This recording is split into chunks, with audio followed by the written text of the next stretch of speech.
Ahem. Ahem. Hi. Hello. So, fun fact, I was sitting on that starting soon screen for a long time, taking some notes on things I wanted to yap about, thoughts. I was like, "Oh, I'm really pretty well adjusted, honestly. Like I'm doing pretty well emotionally." And then I sat there and my eyes started watering. So maybe not. Maybe I'm not good. Um, why is the music so quiet? Ah, that's why. That's awkward. That's embarrassing. Anyway, sorry. Hi. How are we? I'm scared. I'm like actually scared. A part of me is a little worried that I'm not gonna have all my thoughts together. Like I've been waiting too long, and that like I don't have like the same. Already, my brain isn't formulating thoughts. So you know what I'm saying. This isn't good because I feel like on Monday I was able to better formulate thoughts. Right now, I cannot formulate thoughts. Chugging a Celsius might help. Um, Lumi's in my lap, so that helps. She's hanging out with us for right now. She'll probably leave as soon as I start getting emotional, because she doesn't handle emotions well. That's fine. It'll come to you in the moment. Probably. Probably. I have so many thoughts and feelings about so many different things. So many different things. I'm still very. I feel like this rewatch is very Jax pilled, just given the nature of the final episode. Um, but I also have been thinking a lot about Kane, and ugh, it's fine. Everything's fine. I did again take notes on some things I wanted to talk about before we get into it. Because we're picking up with episode 5 today, which is sort of like the turning point of when we start like really focusing more on uh Jackson Pomney. Hello, Windows.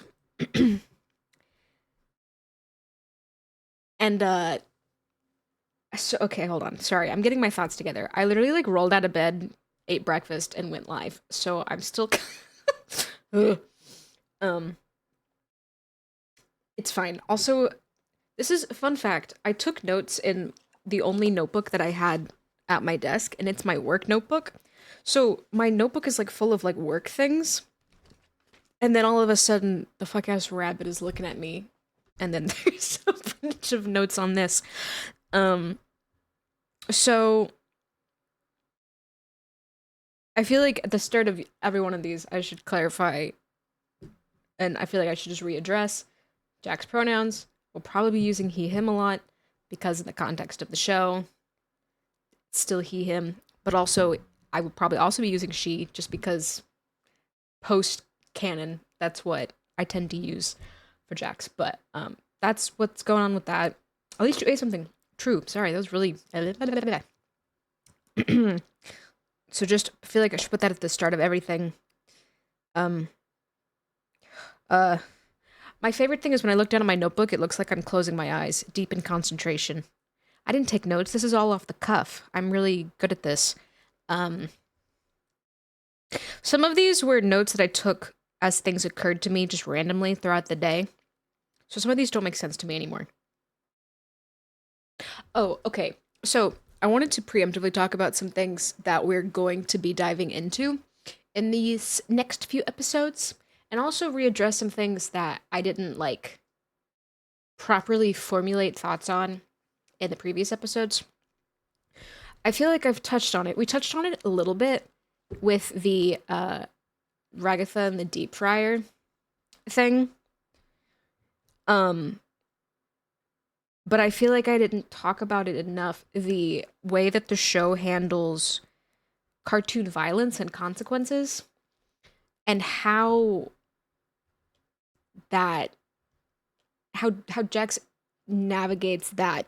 All the characters navigate it, but Jax specifically, because Jax has a very healthy and well adjusted coping mechanism. Am I right, fellas?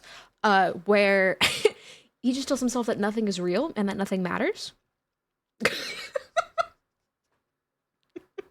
That none of this is real.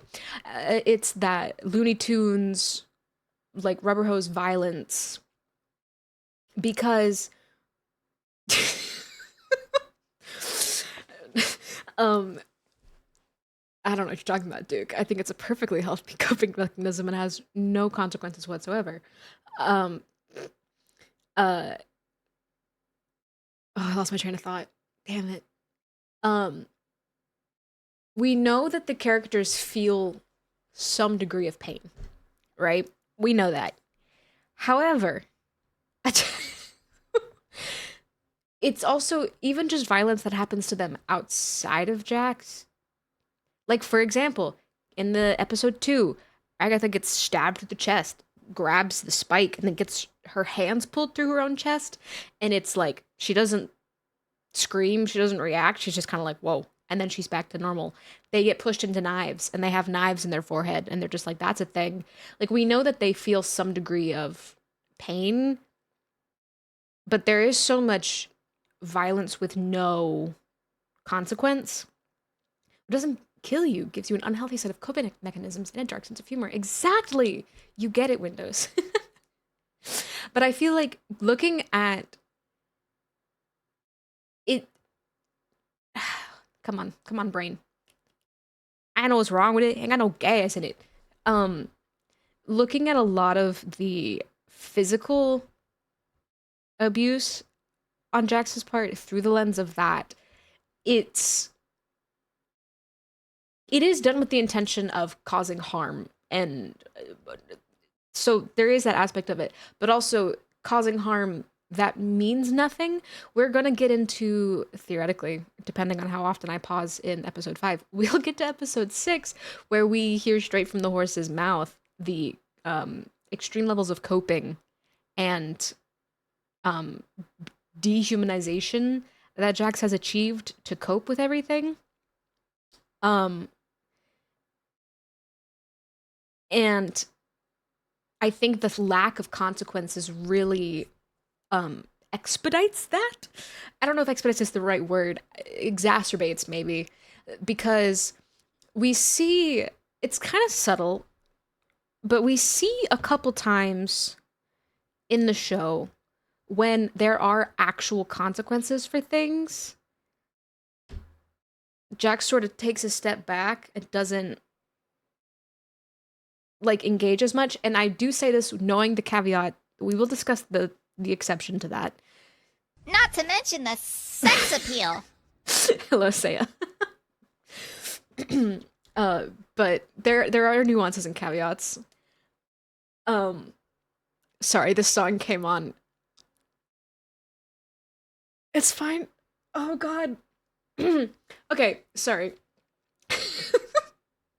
I'm psychologically well and adjusted and coping, and everything's fine. Consequences.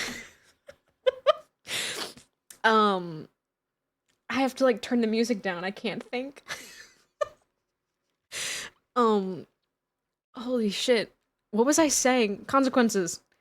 Yes. Okay, so we know that there's a, and we're gonna get into the abstraction consequence, and how that really sort of causes quite a domino effect of derealization or dissociation. I can't remember the word for it. Look at me using words I don't understand. But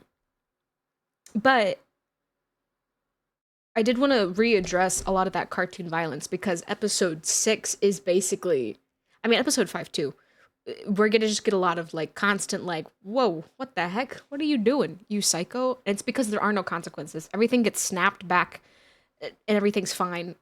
And there's no like concrete, long lasting effect to anything that anyone's doing, which is part of what makes the circus so psychologically damaging to them, is just the yeah. So I want I'm fuck. Snap back to reality. Exactly. I'm really hoping my brain gets itself together as we keep going. But I wanted to bring that stuff back up again because we're gonna see it a lot. Um, because, for example, we're talking about consequences in episode 4. Hello Xenios. It's only downhill from here, probably. In episode 4, Jax throws Ragatha in the deep fryer, and we talked about it last time we watched it. I'm not going to rehash all of the way that the show plays into it and all that stuff. But then Gengel's like, okay, well, I'm going to call Kane, and Kane's like, cool, there'll be a punishment waiting.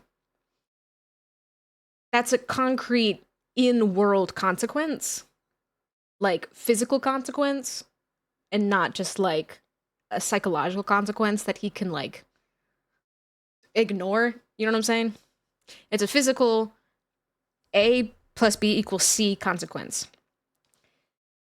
Kane doesn't actually end up doing anything in that episode for that, but Jax is like, okay, consequence. And then we don't really see Jax do anything other than just be like he's still an asshole, you know, but kind of the rest of it, just mopey, like, very much kind of like, ugh, fine. Because there's actual consequences given to what's happening now. And I think that's very interesting because I mean, yeah, and then like literally 5 seconds later, Agatha's out of the deep fryer with nothing but a band-aid. Like, consequences be damned. It's so easy to dehumanize everyone and like lessen the effects of it in your brain if everything just gets snapped right back to normal right afterwards. I mean, like, I think there's a line where like it's okay, this line isn't actually what I mean when I'm bringing this up, but 65 stream streak. Cinema indeed, Saya. Holy shit. Like, Gengel's mask breaks every day. Right? Every day Gengel's mask breaks. That's a thing that Jax, like, says. I had a streak once. You know, I've been trying really hard to clip at least once per stream so y'all can keep your streaks up, but it's fine. It's fine. No, I get it. But like, the Gengel's mask breaking every day. So it's still very cruel, and yes, Gengel is abused by Jax. Sandy side up, hello. Welcome in. Thank you for the follow. So yes, there is that aspect of, yes, Jax does abuse Gengel. But it's interesting to think about it in the lens of there are no consequences, right? Jax will take Gengel's mask and throw it and break it and bully her with that, because the next day she has it back and it's like nothing ever happened. You know what I'm saying? Like, there's no consequence of that other than the effect it has on Gengel as a person, which Jax copes with by saying none of us are people anymore. We're just archetypes. We're just cartoon characters. And it's such, like, there's the loops and the hoops that we are jumping through to cope with everything. Because the only real lasting effect anything that Jax does has is on the people psychologically, emotionally. That is the only lasting effect. And so to cope with that, it's not real.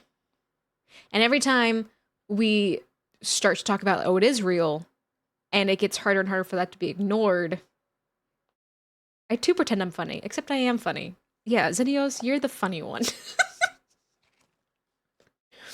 It's just such deep levels of repression and like dehumanization. Because yeah, a lot of times, like, there's no lasting consequence to any of it, except the consequence that Jax is like self-sabotaging to get to, where no one wants to be around him. It's I want to grab her by the throat, look at her under a microscope. which leads me to, so we talk about real life consequences, or not real life consequences, sorry, but like tangible consequences, lasting consequences, and how the only real consequences are the effects it has on the other people mentally and emotionally. We're not going to get completely into the conversation about Ribbit and all of that right now, but I do want to quickly brush over it. Hello, Nanio. How are you? I do want to quickly brush over that conversation since it relates to what I'm talking about now, and how Ribbit's abstraction is very likely the first abstraction Jax ever saw. The first exposure. Bread suck. What? Hello, thank you for the follow. Welcome in. How Ribbit's abstraction is very likely the first exposure to that Jax has, right? And so it's not as if. Okay, and also I'm not saying, oh, Jax didn't know, like, oh, poor baby. I'm okay, thanks, and you? I'm well adjusted and not psychologically unwell or anything. So I'm not like babying Jackson saying like, oh, like poor baby didn't know, it's not her fault. We're gonna get into that conversation later, but it's interesting in through looking at this whole conversation through the lens of what is a consequence, what actually matters, what has lasting effects in the circus. Up to now, there are no lasting effects. You can't die, you don't have to eat, you don't have to drink, everything gets snapped back to normal immediately afterwards. It's not as if Jack's intention in pushing Ribbit away was to get her to kill herself. That wasn't what Jax was hoping would happen. Right? Like, that's not what's happening. Because as far as Jax knows, that's not even a thing. Now, again, okay, I'm very purposefully not diving too deep into this because that's going to take us 3 hours of discussion. So keep in mind that we're going to talk about it. I'm purposely being very dismissive, for lack of a better word, of all the nuances here. But that being the first consequence that is real and tangible and, as far as we know, unfixable, then immediately leads to Jax taking on that new persona like his life depends on it, and making everyone is no longer human. All of this, none of this matters. Everyone gets pushed away, everyone gets bullied. Because if I sit here for a moment and consider the reality of what has just happened, oh, it's gonna be everything is gonna fall apart. So I feel like that first, it is literally like, it's the one thing that can't be rationalized and grappled with. So it just results in a complete, like, nope, none of this is real. This isn't real. This isn't real, because if it's real, holy shit. You know? One of those awful moments. Good lord. We're gonna get into the episode eventually, I promise. But I have more to yap about. Also, what we're gonna start seeing a lot more in these next few episodes, and probably talk about a lot more. Oh god, I should have made tea.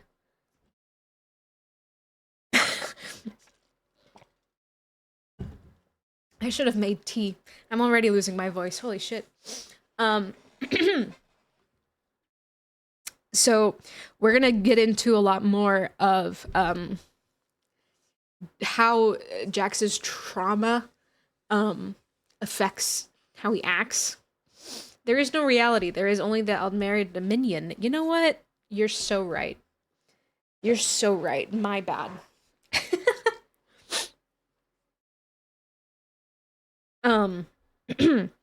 So we know from episode 9 that Jax grew up in a very toxic family, a very emotionally, probably also to some degree physical, but at least at the very least, very emotionally abusive family, and also implications of emotional,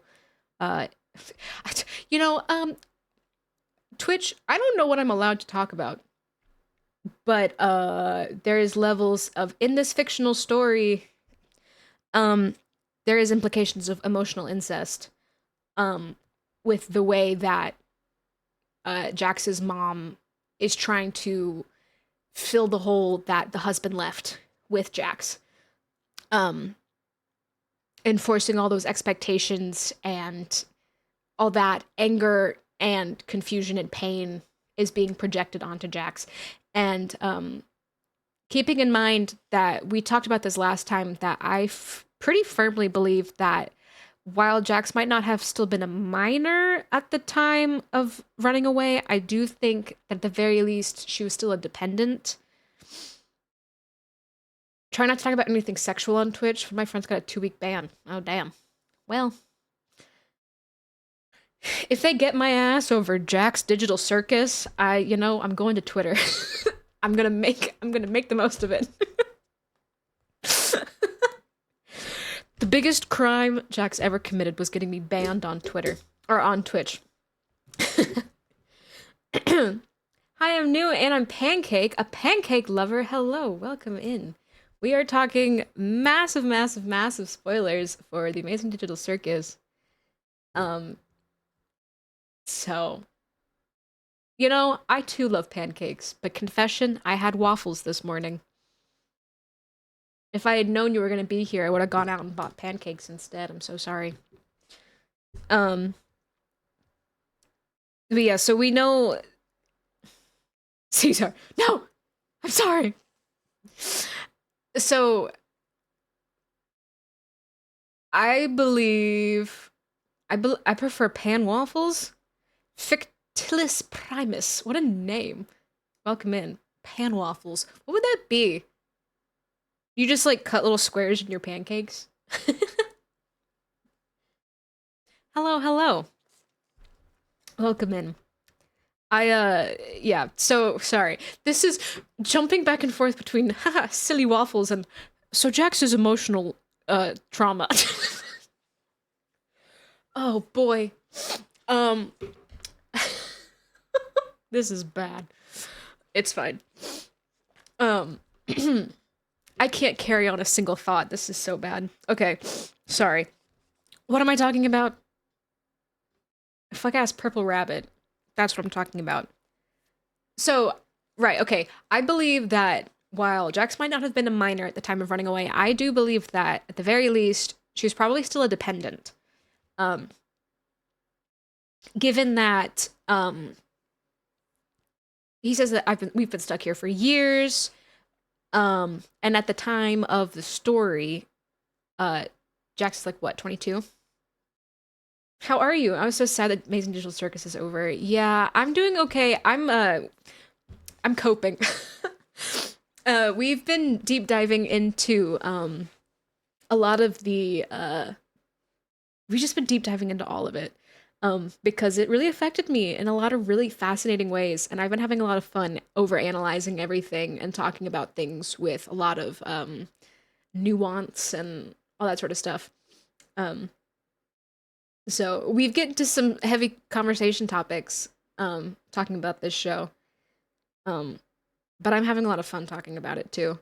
And it's sort of helping me process it being over. Thank you so much for the follow, I appreciate it. But yeah. So Wolf 720p. That's a fun name. Welcome and thank you for the follow. But yeah, so Jax is still... Jax has not been out of that environment long enough. Am I too late? No. We've only been... I've just been yapping for like 30 minutes. We're preemptively talking about some things before we jump into this next batch of episodes we're going to be rewatching. We watched episodes 1 through 4 on Monday. And so we're jumping back into 5. So I was like, I want to preemptively talk about a lot of things. Making food. Yum. So I've been preemptively yapping about some thoughts and feelings before we jump into what is likely going to make me an emotional wreck. Um, but so, God, okay, hold on. I need to like curtail the amount that I'm talking about. What movie is it? We are rewatching The Amazing Digital Circus. Um, after what? Because it's over and it fucked me up. And so I'm talking about it. um, but anyway, sorry. So let me abridge this discussion because it's Come. no. I'm gonna be sitting here for hours talking about this, and I'm gonna get into it again once we get into the episodes again. But give us a recap. I don't know if I can recap the show. um, sorry, I'm all over the place right now. I apologize.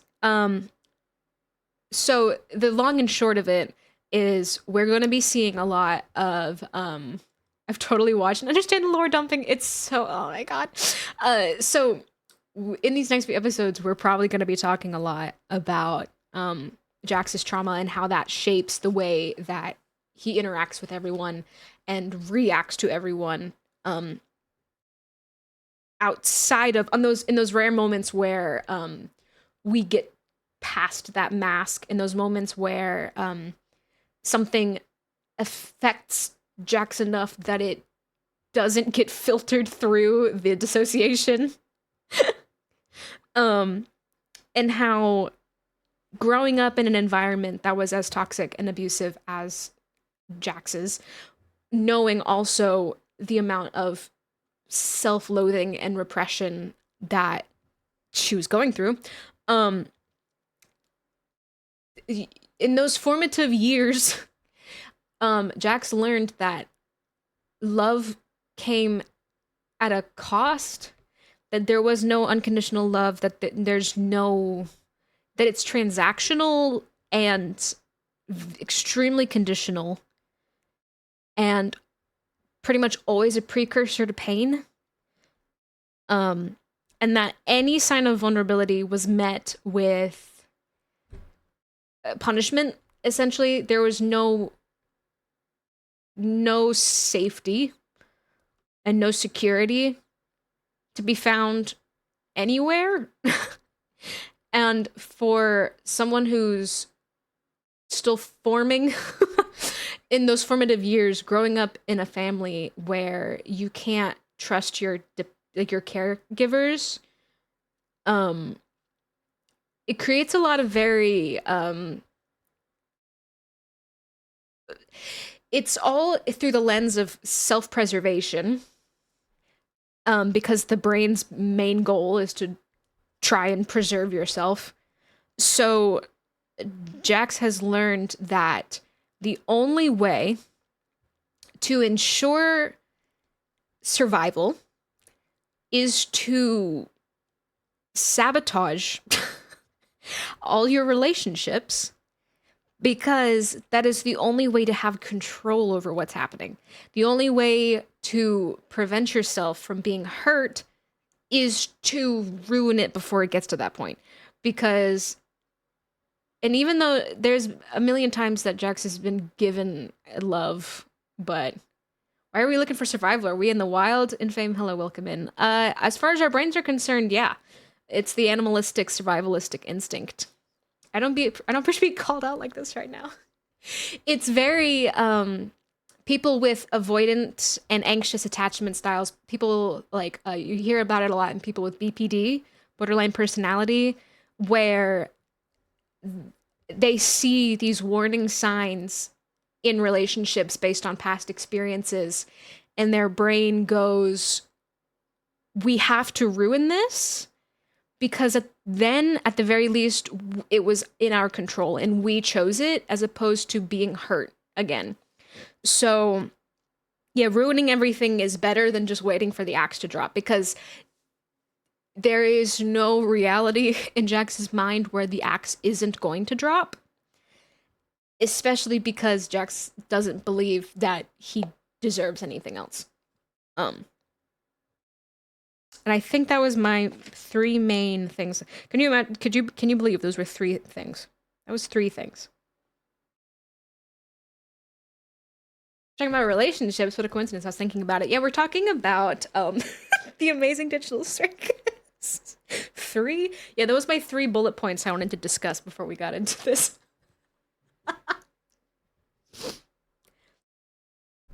It's fine.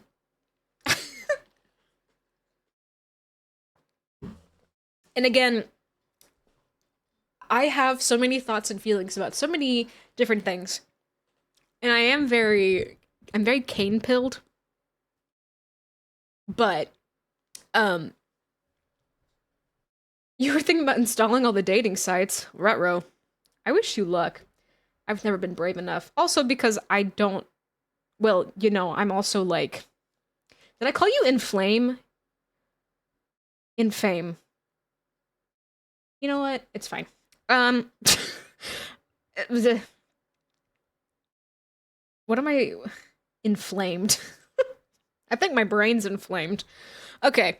I'm scared. I'm so scared. Okay. This is fine. You'd better find relationships in a Walmart parking lot. Oh, you'd find better relationships in a Walmart parking lot. Ah. Well. Call me inflame, making you feel burning sensation is my game. Oh god. Okay. I'm like so unbelievably afraid. I don't think I can explain to you how scared I am for what's about to happen. Okay. Bro's giving me a rash. So, we are... Okay, let me know how this sounds, I guess. I need to turn it up at all. Or down. Welcome back, my candy hearts and paper flowers! Okay, we're already paused. Oh god, it's beginning. Oh god, it begins. What topic are you afraid of? I'm not afraid of the topic. I was very emotionally affected by the end of this show and these characters, and so, I'm, like, scared to watch them because it's gonna make me cry. That's what I'm afraid of. I'm afraid of human emotion. We're talking about, so first of all, okay, it is very sweet that Kane fixes Gangle's mask, right? That Kane notices Gangle's mask is broken and fixes it for her. But also just perfect example of there are no consequences. Like literally we see like, oh no, sorry, Gangle, your mask is broken. Kane fixes it with a snap of his fingers and it's back and it's fine. And then it's gonna break again, and then it's gonna get fixed again, and then it's gonna break again, and it's gonna get fixed again. It's such like, it means something, like, yes, it has consequence to Gangle emotionally. Hello, Sickness. How are you today? Like, yes, it has consequences, but as far as, like, the overarching, like, long-lasting, tangible consequence that you can't just, like, pretend doesn't exist, there is none. Like, it just gets fixed, and we're back to normal. What is Kinger holding? I mean, like, yeah, like, Kinger's eyes fall off. They rubber band their bodies. Like, it's also nothing matters. Anyway. Whoa! I do love the little wave. Sure could have gone better. Just looking at his hand, it looked like he was holding something. Welcome back, my candy hearts and paper flowers! Oh yeah, he had a thing on his hand. He had a thing on his eye. Welcome back, my It's a starfish. candy hearts and paper flowers! Cute. Whoa! It's so cute. Sure could have gone. Hold on, this is bothering me. I need to get this to stop showing up every time I do that. Stop it. Stop it. Stop it. Stop it. Stop it. Stop it. Okay, sorry. Want to feel to prove to myself that I have some leftover feelings. Honestly, valid. You think there's hidden meaning to Pomni being the only one who gets, like, sick?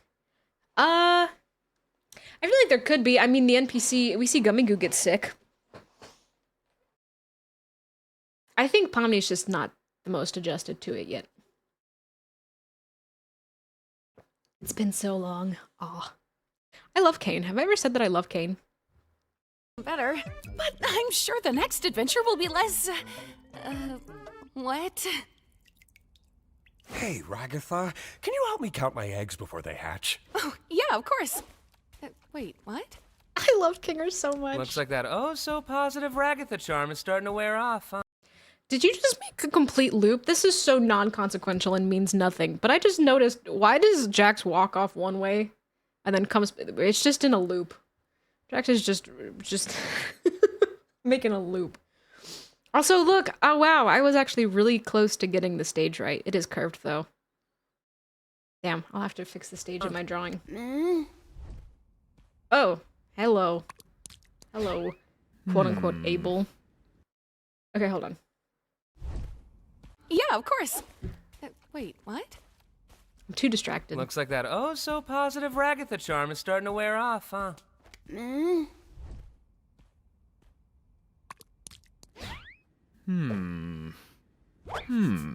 Looks like this Look one at this was a cool home run. bee I drew. Oh, Zubul, you mismatched cash piano. I'll tear you to pieces. Constructive criticism would be greatly... So, okay, this is pretty self-explanatory, right? But I do like that even when we've snapped back to being like, no, I'm being good and I'm not. You could see Kane's eye twitches.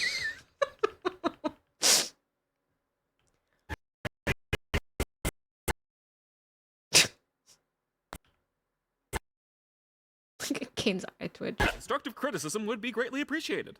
But never acknowledged. That's it! Oh, Kane. Oh, Kane, I can't talk about you right now. I need to stay on target, or we're never gonna get through this. Slipknot guy, hello, welcome in. How are you? Okay, Kane. There's something to be explored in the fact that Kane's self-worth is based off of how he performs, right? Kane is an AI who got thrown in the trash because he didn't do things the way that he was supposed to. It wasn't operating at maximal efficiency or whatever. Feeling being exhausted during this heat wave? Ugh, yeah, it's been so hot. It's so gross. I hate it. I hope you're managing to stay as cool as possible. Oops, that is not what I wanted. The, look at this dumbass. So, yes, okay, Kane can't take criticism. Kane doesn't listen. Kane has all these problems that we've talked about before. But I think it's also interesting to think about it through the lens of, like, any critique on Kane's adventures, in his eyes, is a critique on him as a being and his worth to the world. Got the AC on and fans on too. Ooh, yeah, I've currently got some fans and the AC on and... But, so, hold on, I'm like making notes. Kane's self-worth is tied to the worth of his adventures, because if he doesn't operate the way that he's supposed to, he gets thrown in the trash. And I feel like that, wish I had AC, I mean, you could just, you know, skill issue. I don't know what to tell you. It's not a thing? Yeah. Yeah. Yeah. You can get one of those, like, ice box things. Eva Ever After. You're taking notes? Yes. Because my brain doesn't work very well, so. But hello, welcome in. I'm taking notes on things I want to talk about because, brain no worky. Brain no work. I'm very silly.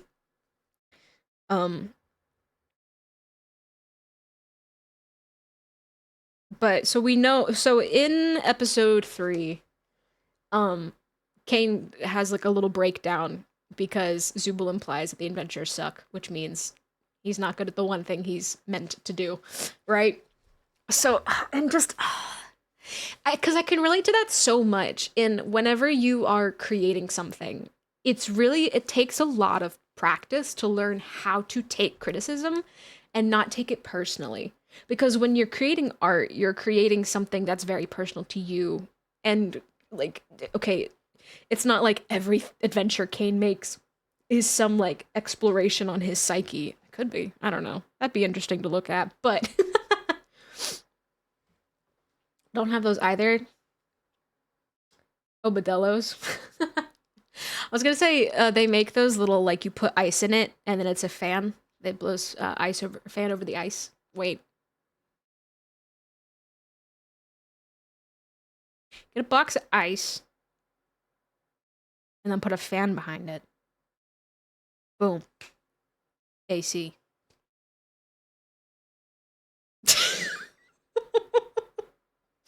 What abstract without Modelo's? Oh god. Okay, what was I saying? Right, so when you create art, god damn it. When you create art, a part of you is inside of it. Moving on. God damn it. I should go back to bed. We're gonna go back to bed. It's fine. So, any criticism of art that you create, any criticism of something that you created, it takes a lot of practice and a lot of, like, maturity to not take criticism personally. I remember in some of my design classes that were part of my core curriculum at school. Hello, Alistair. How are you? A lot of those core classes, you had to give critiques. Like, it was part of your grade to take critiques and give critiques. And the urge to justify every decision and explain why you did something and defend yourself over every critique is something that, like, you have to work hard to unlearn sometimes. And so it's interesting to look at, like, yes, okay, Kane doesn't listen, he's immature and doesn't want to take any criticism or listen to any of their wants or desires. But it's also interesting to think of it like, he's taking everything that they say so personally. I don't think he realizes it, but it's like, it's not just like, because to him, they're not just saying, hey, your adventures suck, they're saying, hey, you suck. Like, there is no difference in his mind, because his self-worth is determined by how others perceive his creations, because that's what he was created to do. And I'm like, damn, I relate. Anyway, we are 57 seconds into the episode. Okay. That's it! Everybody besides Zubul, get over here! Everyone, I'm going to pitch. Everybody besides Zubul, get over here!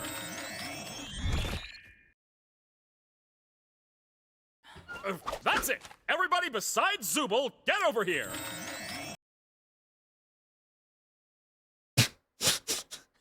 I love all the different reactions. Is this the first time Pomni's been, like... I'm trying to think.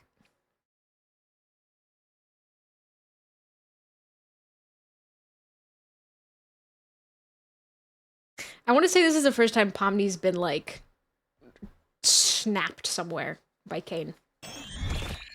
Everyone, I'm going to pitch to you some future adventure ideas, and I'm going to ask you to give me your honest opinions on them. I love watching Kinger's All right, eyes. so I've got an adventure where you all tour my amazing magic chocolate factory and get killed off one by one from OSHA violations. One where a sentient cardiovascular system goes to war true, he against the shows her United around at the States start. military, and one where you have to survive in a post-apocalyptic nuclear wasteland. But I feel like that one's also a little different because he, like, grabs her and pulls her with him. Whereas this is, like, the first, like, total control over her autonomy, essentially, that he displays. With a telepathic talking dog who's mean to you the whole time. What do you think? I don't know. They all sound a little. I love the dark. frog. I Kinger's can't tell a frog compelling blinks. story where nothing bad happens. There's just, so this immediate reaction. This immediate self-defensive reaction. Kane, I love you, sweetie. This wasn't supposed to be about you. This wasn't supposed to be about you. We were supposed to focus on Jax so that we could get through this faster. Just immediately, like, you're wrong, you're wrong. No, no, no. Like, I'm doing this for a reason. You can't critique me. Like, just, it's not a personal attack, sweetie, because they're not just characters in your story. Yeah, they're holding the eggs. They're holding the eggs that he's counting. They're counting the eggs. And I don't think any of them are gonna hatch, sweetie.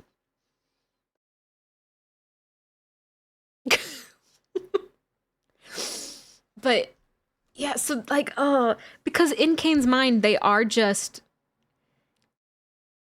Kane has this line in an earlier episode, I think episode 2, and it's kind of funny because so he goes, if I start losing track of who's human and who's NPC, who knows what could happen.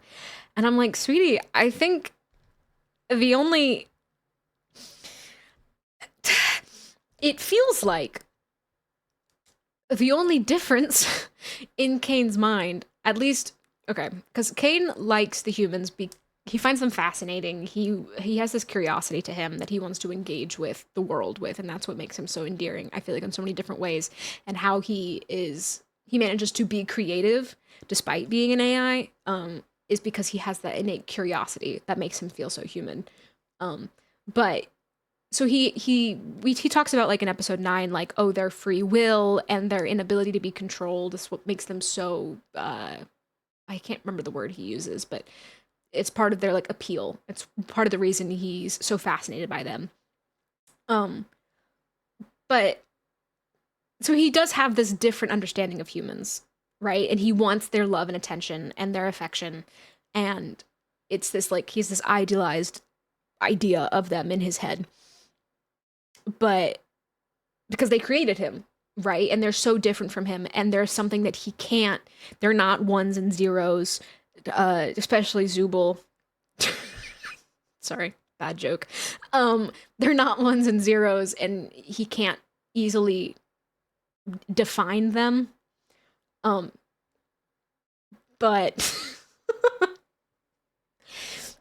but at the end of the day, he also is not treating them as humans. He is treating them like NPCs. As far as, like, he's forcing them to go on these adventures. They're just part of his story. They're just vessels for his stories. And so he has that line of, like, if I lose track of who's human and who's NPC, who knows what could happen? I'm like, well, I feel like the only thing that could happen is that you forget and think the story's done and you blip one of them out of existence.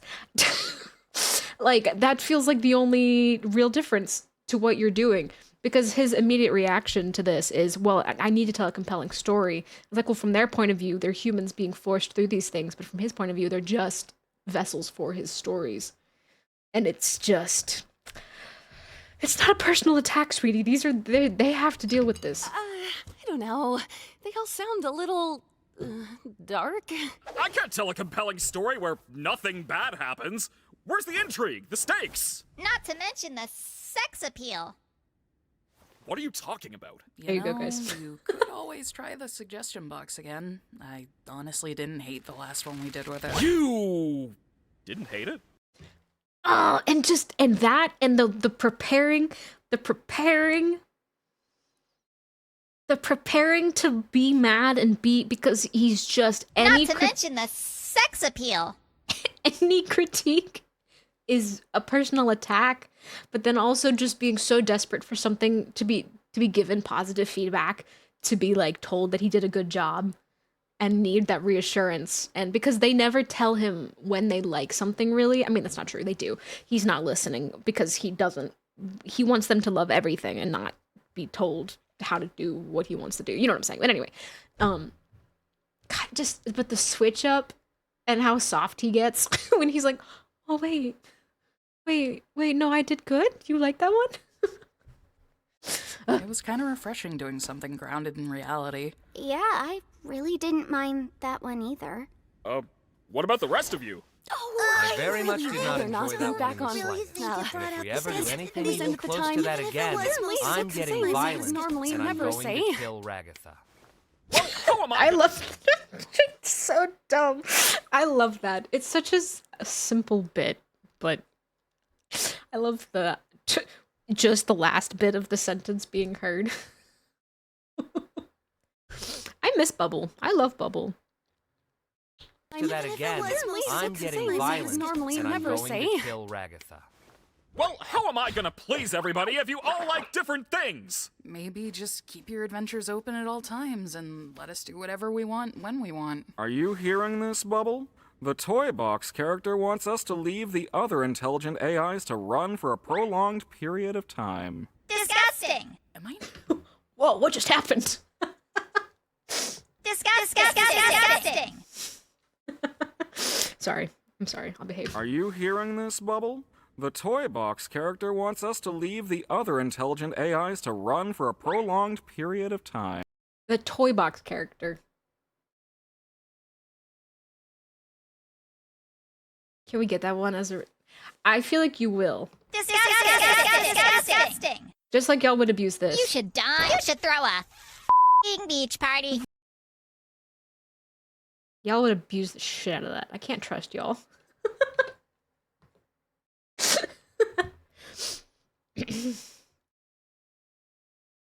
The Toy Box character. Come on, Kane. Oh, Kane. Disgusting. Am I not supposed to be hearing you? Zippy! What did you even zip up? I don't have a mouth. Oh, the just, oh. Even just in this, how we are less than 3 minutes into the episode, and already Kane has, like, shown more disregard for their autonomy than, like, it's just, oh, the downward spiral. Okay, well, how about this? We'll do a lightning round. Hold on, I'm rewatching this because we need to appreciate, I love Kane's animation. I love watching Kane move. What did you even zip up? I don't have a mouth. Okay, well, how about this? We'll do a lightning round. Going through all the suggestions in the suggestion box in rapid succession. And if you don't like one, you can all vote to skip it. What? Like, now? Honestly, this is probably one of Kane's best ideas. I know that he's doing it because he wants them to hate it, and he's hoping that they'll be like, ah. But it's just such an interesting, this is a great idea. Granted, he should have waited. He shouldn't have made them do it right away. But it is a good idea because it's like gauging what they want and letting them choose their own adventure, essentially. But yeah, he just once he realizes, That's right. So sorry. grab your bones and pop your pansies, cause here we go! We just finished an adventure.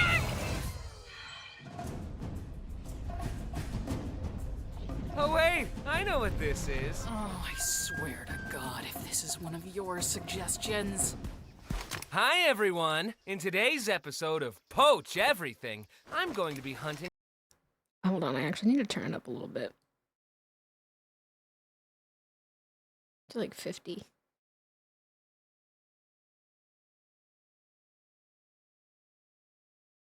Oh, okay, sorry. The critically endangered red ribbon rhinoceros. Ah, just like Mom used to make. It's just a throwaway line, but holy shit.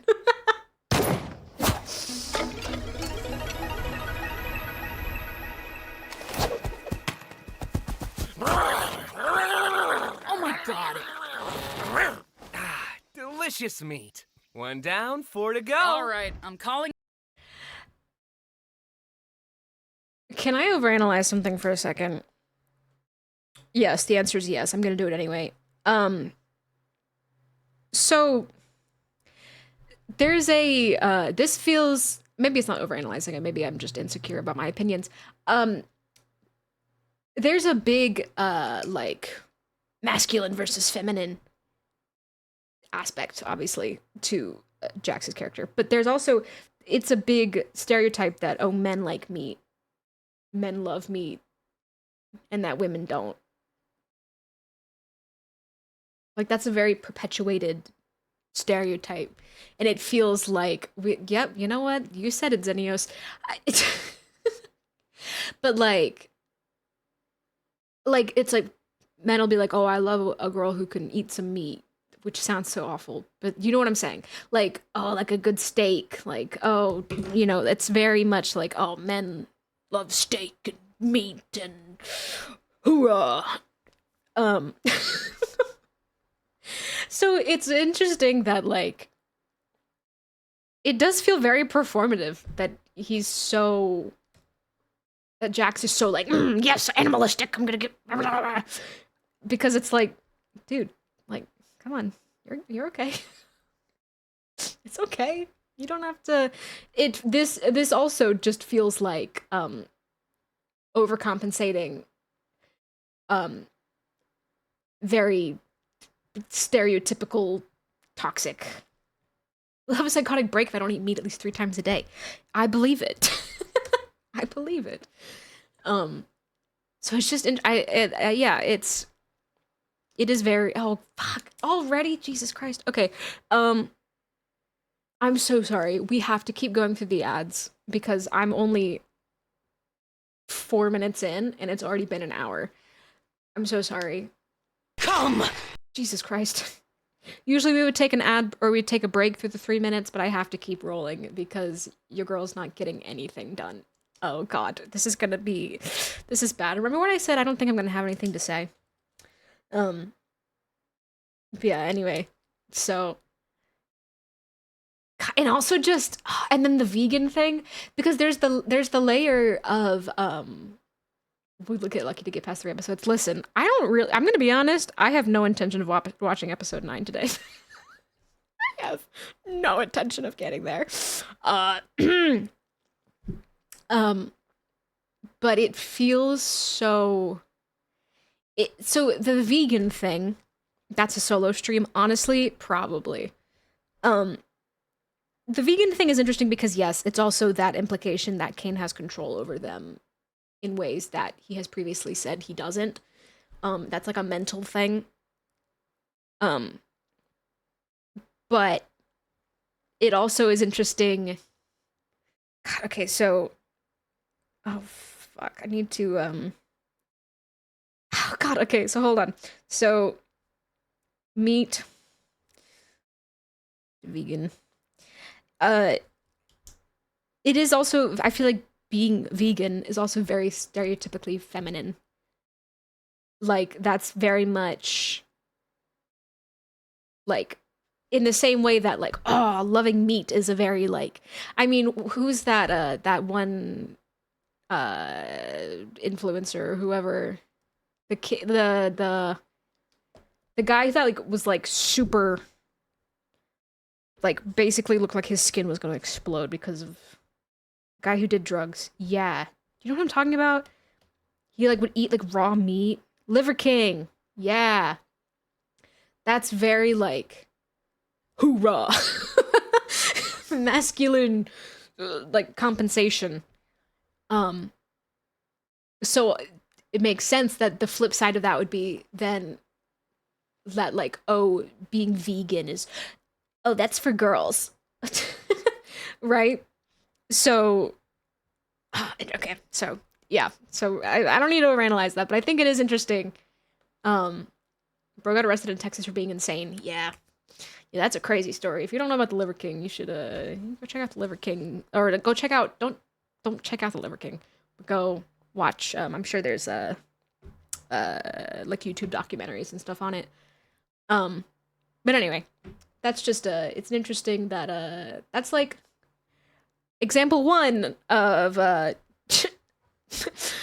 of Jax overcompensating and then being forced to take on this femininity in his eyes, that,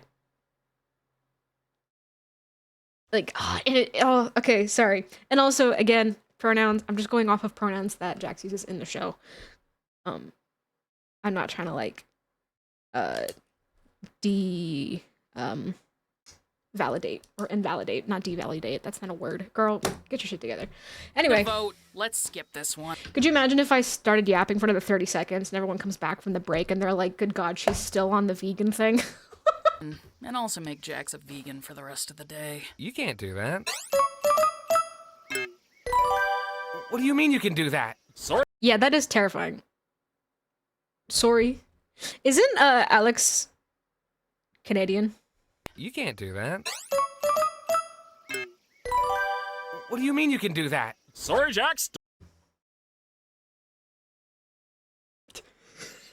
I'm pretty sure Alex Kane's voice actor's Canadian. Right? Am I wrong? I think Alex Rochon is Canadian. Because I'm sorry. Instant abstract. If I couldn't eat meat. Oh god.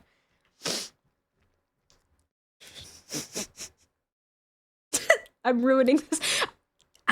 I'm pretty sure Kane's voice actor's not Australian. What the fuck? Canadian. I'm thinking about the next scene. Because Kane says sorry. Sorry. It doesn't say sorry. It says sorry. Hear it? You can't do that. What do you mean you can do that? Sorry, Jax. Sorry? God damn it. I've ruined it. Sorry. HB Krawallo Gamer. Hello, thank you for the follow. Sorry, Jax. Democracy has spoken. Democracy sucks. Wait, what? Why me?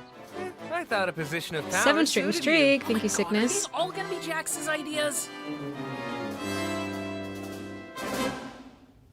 Well, Miss President, I do like the Ragatha's smile before jumping into character.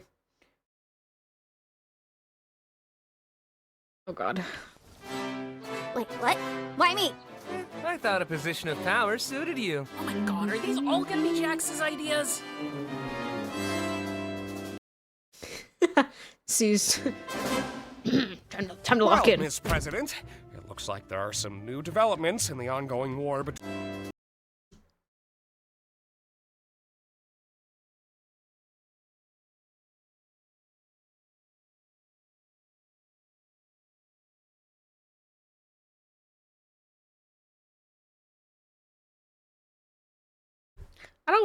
What is this? But also... Is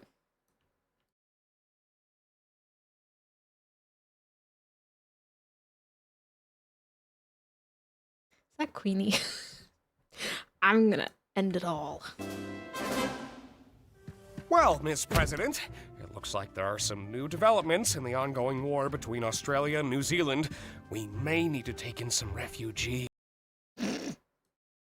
Oh god, you can't see shit. Look at eyes going two different ways. What do you think? Well, how do you know what to do? What? Didn't you get the brief? I am just being Hello, here. Imperial. You're doing great, Pomni. Come down here for a sec. We all got briefs on... I don't talk enough about Ragatha. I just want to acknowledge we're not getting into Ragatha, because if I went into every single character every single time any of them said anything, we would be here for the rest of humanity's existence. But you're doing great. Like, sweetie, it feels so disingenuous because she's not even done anything yet. I have not. I've been scared to listen to it.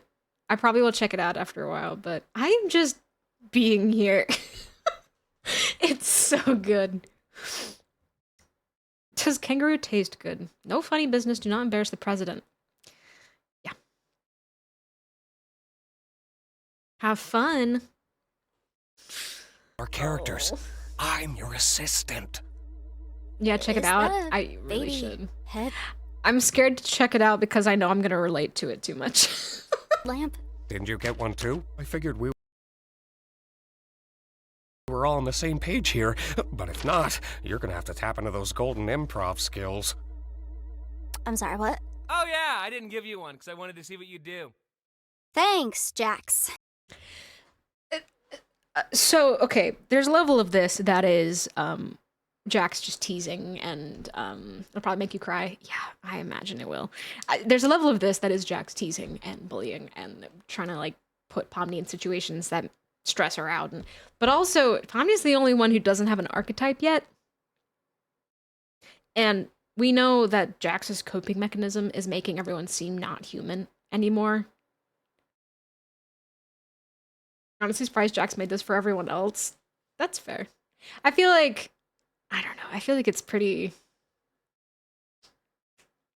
Yeah, I don't know. I feel like it is, I don't know. I just think it's interesting that I just wanted to see what you would do. It's a throwaway. I do like Jax doesn't know what Pomni's gonna do. Pomni's the one that Jax hasn't like created a role for in his mind yet. Pomni hasn't been there long enough to have a role. So I wanted to see what you would do. I need to put you in a box so I can start dehumanizing you. Outside of just funny cartoon body. I don't know. Appreciate it. I'm not Jax. I love it. I'm not Jax. Oi, mate! I'm an Australian extremist, and I've come to detonate this bomb that'll release all the world's deadliest spiders into... Did I pick a bad time?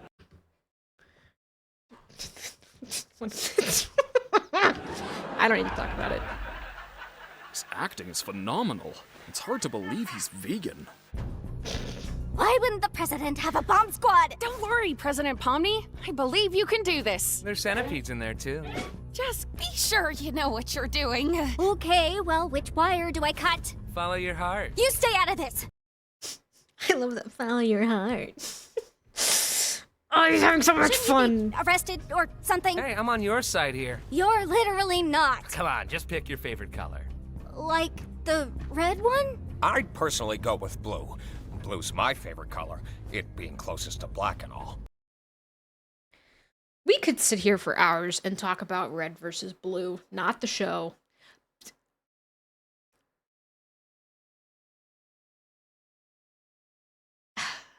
I just want to clock that it's interesting. It's interesting. Pick red or blue. Pick red or blue. Pick red or blue. It doesn't mean anything. Because we know that the adventure in episode 7 doesn't mean anything. But it is interesting. Wouldn't black be your favorite color then? Well, no, there's no black wire. Hi! I'm a New Zealand extremist, and I don't know what New Zealanders threaten people with. It's also, I'd personally go with blue. Well, okay, cool. So we know which color Kinger should pick if he was allowed to pick the buttons.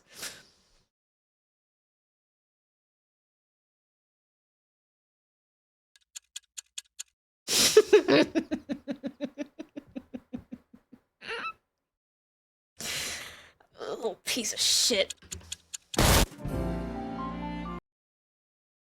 And yet, this was your idea, dumbass. Oh my god.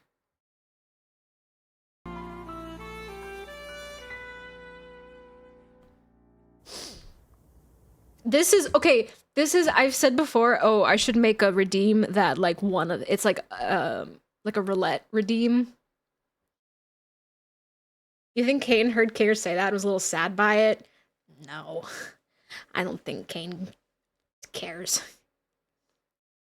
Because... This is the best bubble line. I get what you're saying. I would go with blue instead of red because Kane is the red AI. But I don't think Kane would have thought about it like that. If you think about it in terms of that, yes, it is very sad. But I think at this point, Kane is so in his own head and has his own opinions about what everyone else is. I mean, like...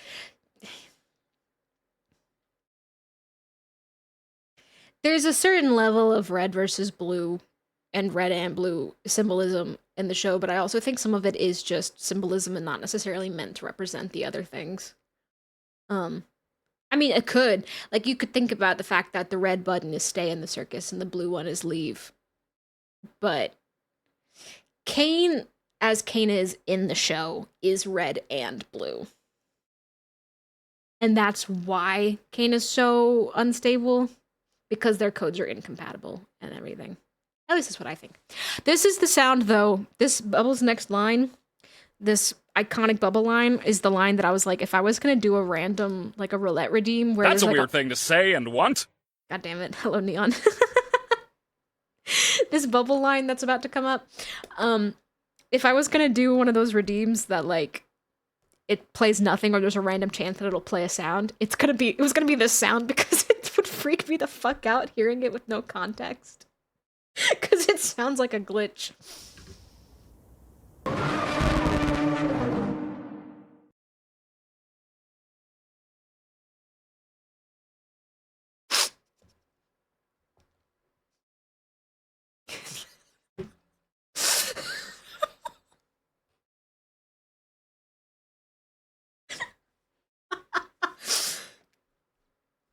Bubble, what the fuck? You can't say that.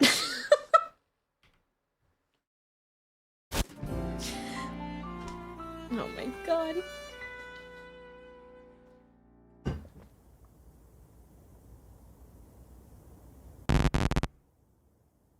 God.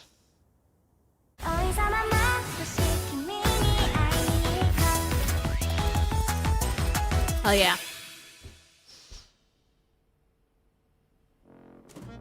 What is this? I don't like this. Oh, can it? At least we finally have one that's by someone else. Yeah, there's nothing more fun than being back in school. Just give it a chance.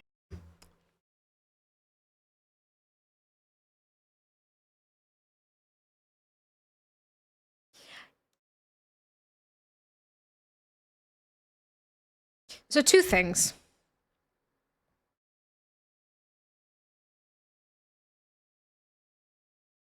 Ragatha has very pretty eyes. So three things, I guess. I don't know, the button's cute too. I'm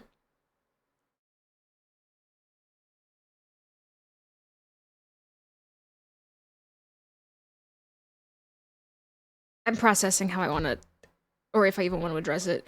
So nothing better than me being back in school. That could also just mean like, oh, because I've been in the circus for so long, right? But I also think that that does lend itself to probably like 18, 19, still a dependent, but not still like a minor in school. Because also, I think the cops would have, well, I guess if Jackson's mom never, I'm thinking 18, 19.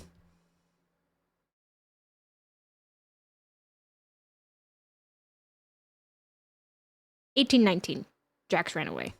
Or 1920. Still young enough to, like, be a dependent.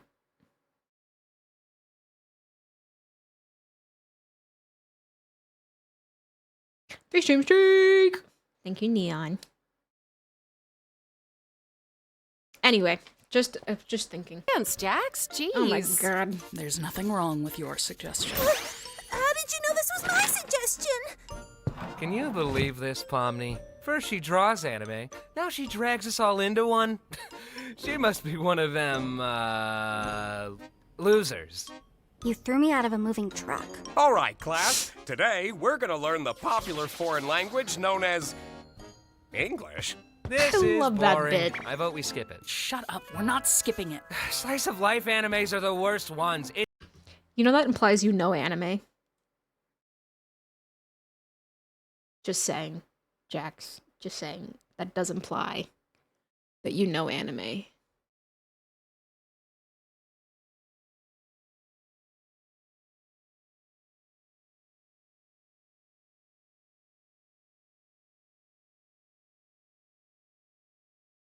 The call is coming from inside the house. It's embarrassing. I mean, I guess it's not as embarrassing as that time Gangle took an anime figure and... So here's the thing. Everyone always is like, oh my god, it's the jar, right? It's the jar. This has to be a reference to the jar. It could be. Personally, though, I feel like it's probably more like acting out like a fanfic, or like the action figure like confessing love, or like kissing, or yeah, like something like embarrassing to her, but not actually like that horrible. You know, like it not horrible. Horrible's not the word that I should use for that, but it doesn't feel like it's anything that like, oh my god, what the heck angle? Like it just feels like making them kiss, or it's something, or even like it could even just be like, oh, Gangle kissed the anime figure, or you know, acted something out with them and pretended like, you know, but it's not like she put them in the jar, you know. Skip it, that's fine. No, let's skip this one.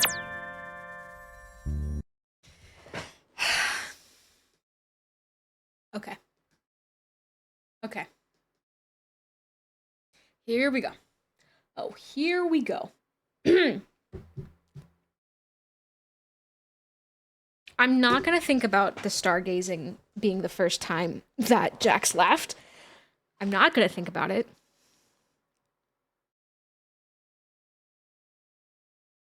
Oh god, I'm thinking about it. Okay.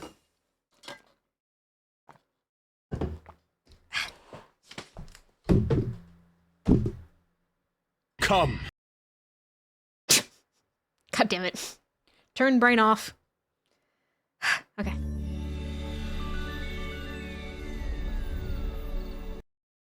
Bust? No.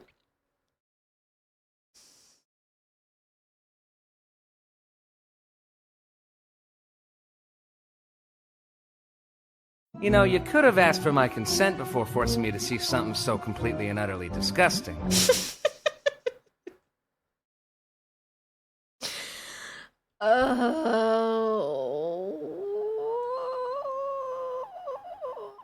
Thank you for the hydrate.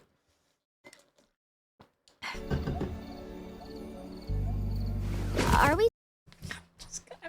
I'm gonna fucking abstract. Oh. What a cursed ass face. Has anyone seen the anybody see the post that Glitch made of Pomni sitting in the tent having a sandwich, and she made Jax a sandwich and they're having a picnic together?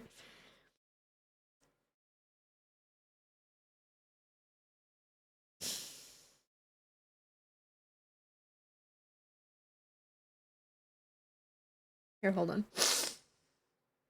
It's so simple and so...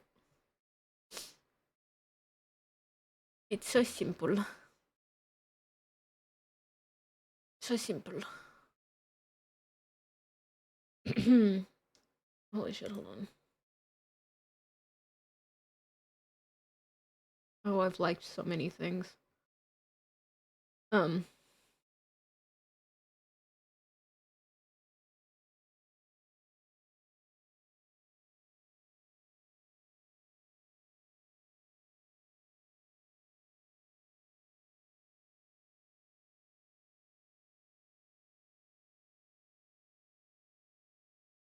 then the caption is together no matter what.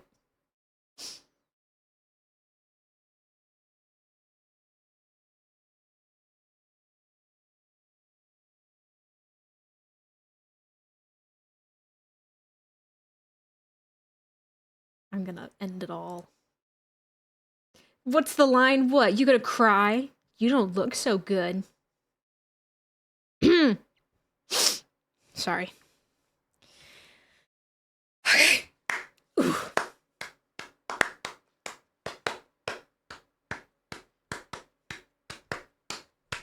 Whew, okay. I'm good. We're good. Are we just chilling for this one? Can I finally relax? I guess so, but I prefer a little bite to my adventures. Why not? Why don't you... Don't talk about the sandwich. Sorry, I'm playing with a Help pen. yourself to a sandwich. You know, my mother is downstairs. I hope she doesn't think I'm dying.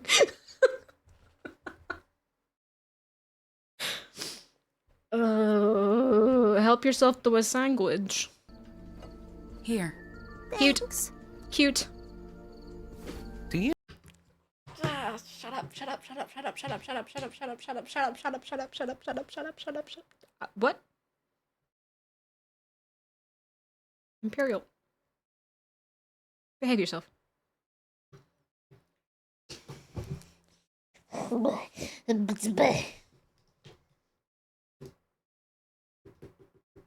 Get help. I need it desperately.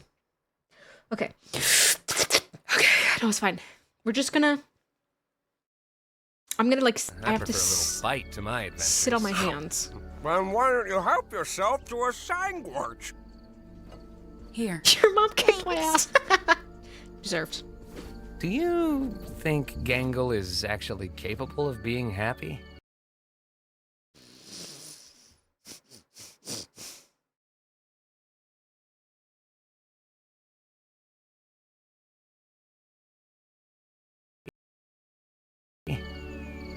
What? I don't know, like her comedy mask still breaks every day. Does she think hanging out with Zubul is gonna magically fix that? Maybe she just doesn't want to hang out with someone who's mean to her all the time. She likes when I'm mean to her, though. Holy cope. Sorry, I just hit myself in the head with my notebook. Pomni's face. Dubkun, hello. Thank you for the follow. Welcome in. You've caught me at an embarrassing time in my life. Oh, God, Pomni's face. Oh.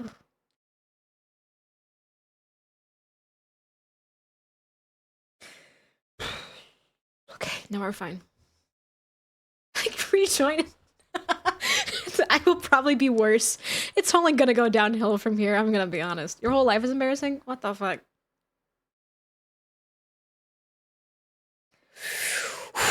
I'm good. I'm good. I'm good. God. Do you think Gangle is actually capable of being happy? What? God, the face. I can't. I can't. I can't. I can't. I can't. I can't. I can't. I can't. Okay, I'm I good. don't know, like her comedy mask still breaks every day. Does she think hanging out with Zubul is gonna magically fix that? Maybe she just doesn't want to hang out with someone who's mean to her all the time. She likes when I'm mean to her, though. I didn't think you cared about what other people like.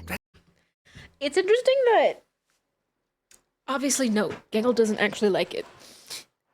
And we know that Jax has a couple of weird, like, he's got a lot of psychological issues. We know this.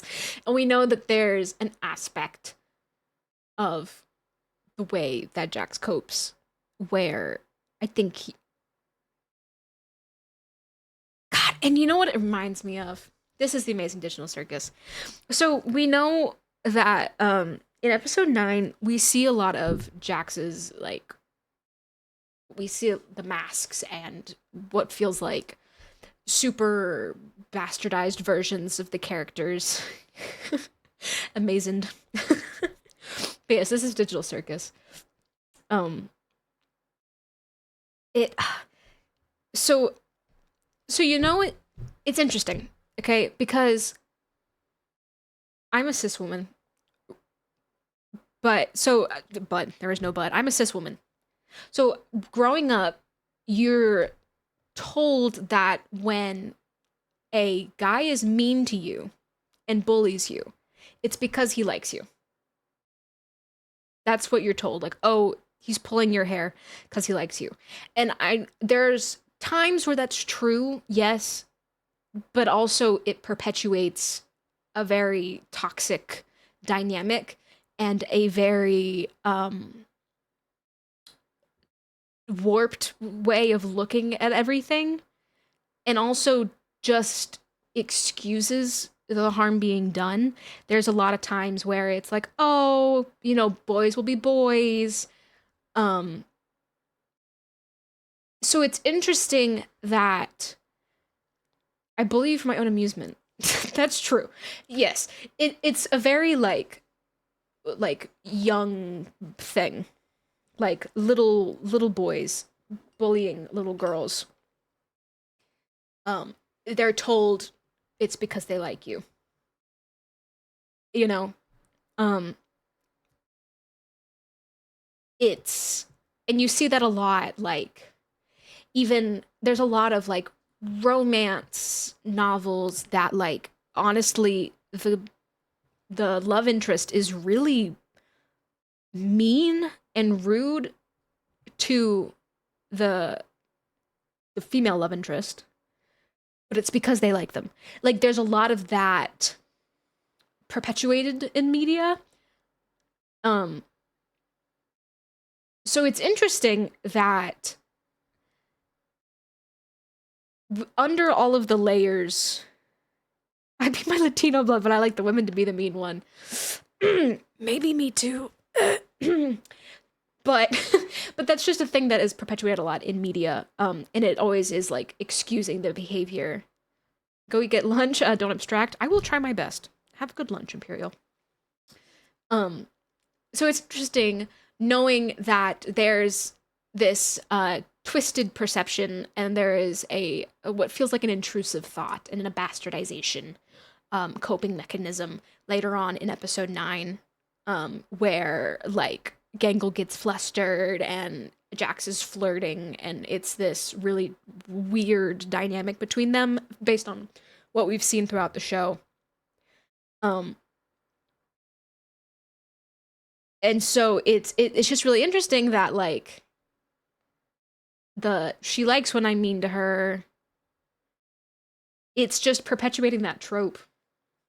And it's I don't know if there's a point to this really other than just noting that that's what's happening, that trope, that stereotype. It's just interesting because that also feels like a cope. Like it feels like another like in order to be a man, I have to be mean. You know, like that feels very like that's not what's happening basically. Like you don't try again. English is hard. There is a level of this though that feels very performative. And the fact that Jax has convinced himself that that's what's happening, that they have that dynamic, and that it isn't just toxic bullying and abusive, is just really fascinating. And I remember my neighbor also said that, and his wife tried to shoot him in the front lawn one day. God damn. It's just interesting. I don't think there's like an overarching point. I didn't circle my way back around to that having any real meaning. It's just an interesting parallel of Jax embodying these toxic male behaviors to an extreme to cope. But also no one says no she didn't, no she doesn't. Like he says this and Pomni brings up a great point of like I didn't think you cared, because that's been his whole arc this whole time. She didn't think that he cared. But Ragatha doesn't go, no, she doesn't. Like no one argues with him. They're just like, okay, whatever. We stand a toxic queen. It's true. Her all the time. She likes when I'm mean to her, though. I didn't think you cared about what other people like. No, yeah, you're right. I don't. And this whole scene, it feels so different.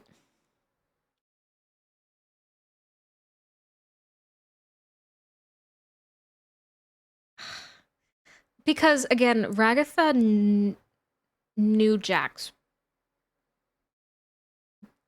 prior to Jax claiming this new persona. Like, Ragatha has seen the downfall And she has a lot of her own issues and a lot of things that she struggles with. And I'm almost too scared to dig into Ragatha because it's fine. It's fine. But it is interesting watching her, the amount of times that she just watches Jax and just knowing that you started the biz long enough and it'll blink at you. Yeah. I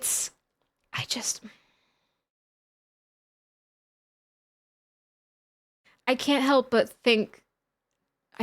wonder if she watches these moments and sees a little bit of the Jax that used to be there.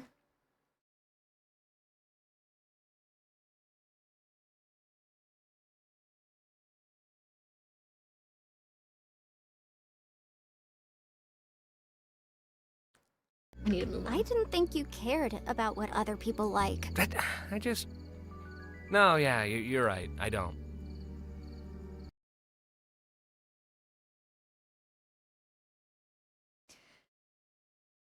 Moving on. Do you have any... Ugh. Okay. I just collapsed so hard I lost tracking. Okay.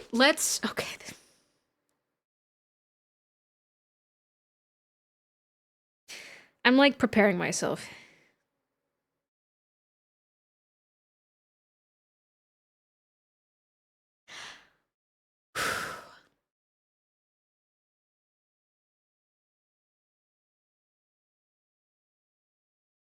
When this moment happened the first time, before we have any context from episode 9, everyone was like, holy shit, Ragatha. Like, what the fuck? Personally, the first time I watched it, even before we knew what went down with Ribbit and everything, the first time I watched it, I was like, she was just answering the question. You know, like she wasn't being malicious, she was just answering the question. But I still given new context, I've seen a lot of people say like, oh, justified, deserved, get her ass, as far as like her calling out Jax. And then how Jax's reaction to it is so much more malicious and menacing. And there is an aspect of that.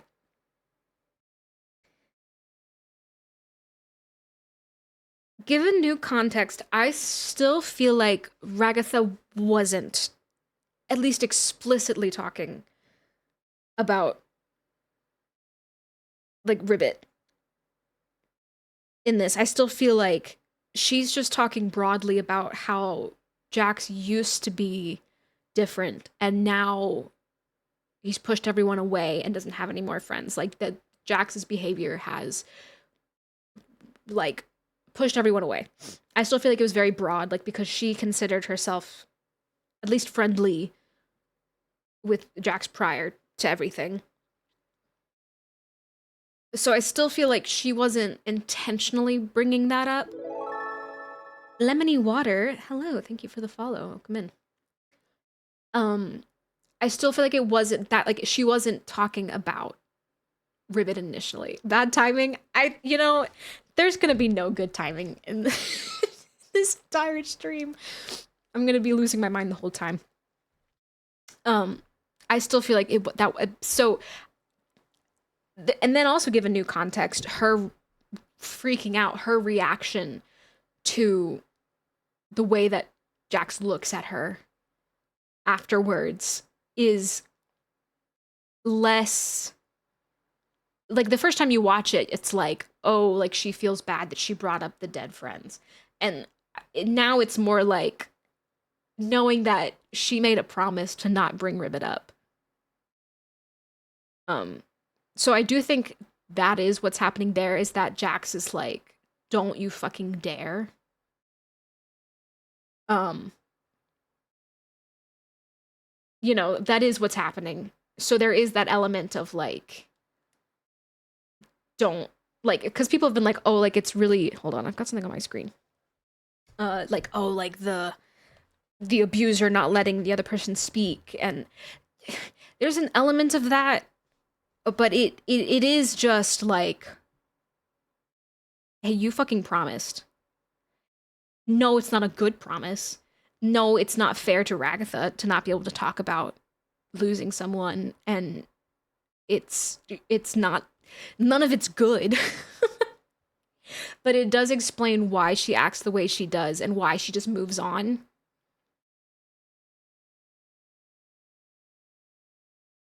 I don't know, it's just, it doesn't feel, but I still believe that that wasn't Ragatha's intention from the get-go. I feel like a lot of people have been like, oh, like, she just intentionally... Anyway, let's just fucking watch it. I'm gonna cry. No, yeah, you're right. I don't.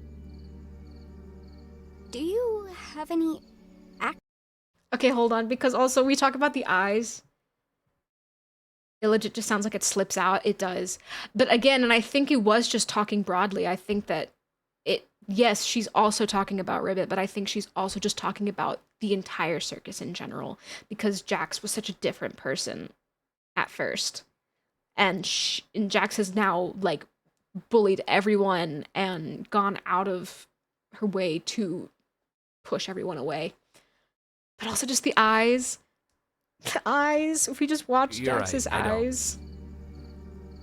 Do you have any actual friends? Not anymore. Oh, wait. You're right. I don't. Do you have any actual friends? Not anymore. I mean, it does. So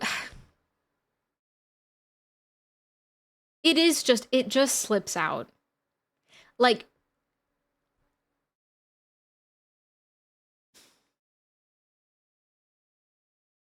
she's talking about Ribbit.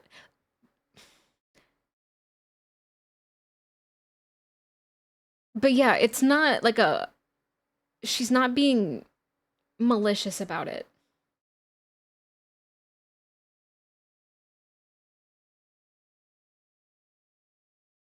And I do think she's also included in it. I think she is talking about,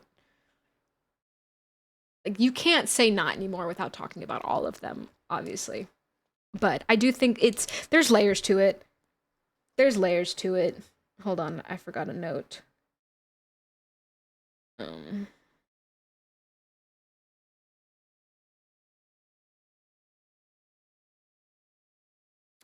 Fuck.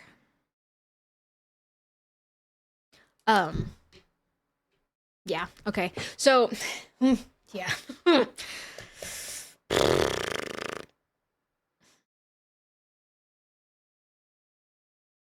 You could argue that Jax ended the friendship relationship for the... Yes, I don't think... I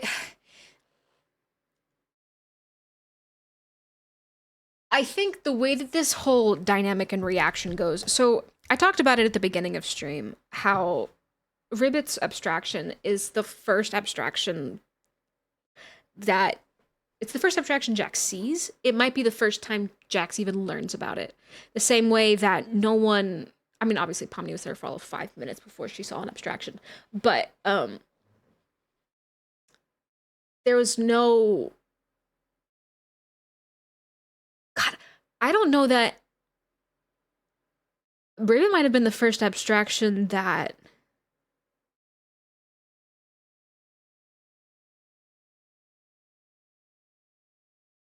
anyone other than King or Saul.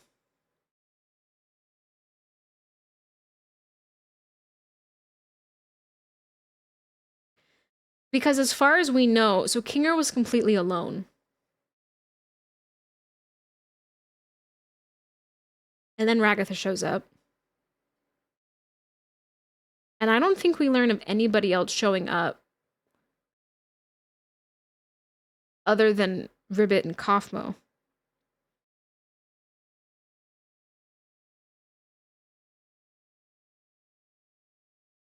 So obviously Kane knows, and Kinger knows, but Kinger's, bless his heart, Kinger's Kinger. I don't think there was any. Oh God. Okay. Oh boy.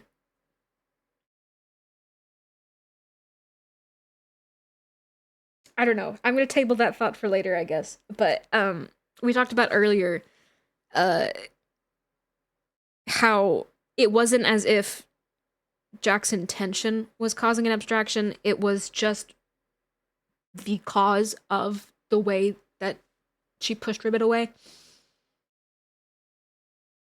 So, yes, Jax is had a. I hate the word responsible for, because that it's Jax had a direct hand in Ribbit's abstraction. Had a direct and undeniable influence over it and in it. There's a few that appeared in between, but I don't know if that's because the wiki also at one point just there was one they were like, oh, here's the order, and they just like made shit up. They had Zubul appearing before Gangle at one point, I think. I don't know. I mean, it's entirely possible. We just don't hear Ragatha talk about anyone else.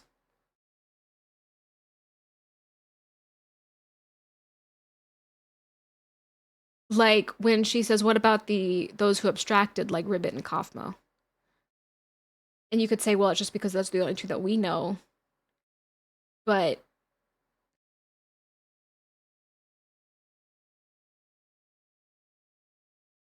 I don't know, because in the when you're looking at the computer dates of who logged in when, the last one we see is Ragatha. We don't see when anyone else showed up. And that just tells us that there was like 9 years or so between when Kinger joined and when Ragatha joined. And then what, Ragatha's been there for, if this whole thing takes place in 2017 and Ragatha joined in 08.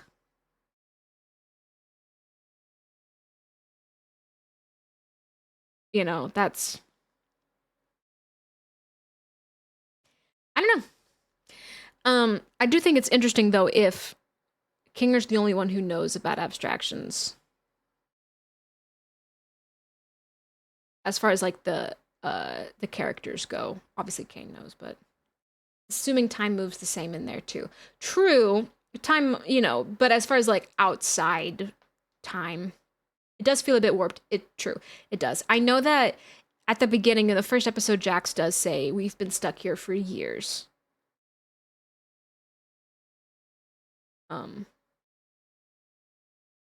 So I don't know.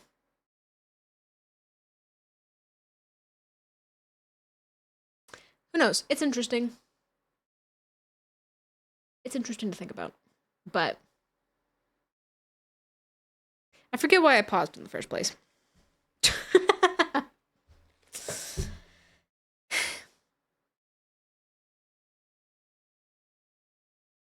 Their characters don't have names. I think they are passing frames. Yeah. There's a bunch of other characters that did abstract, but I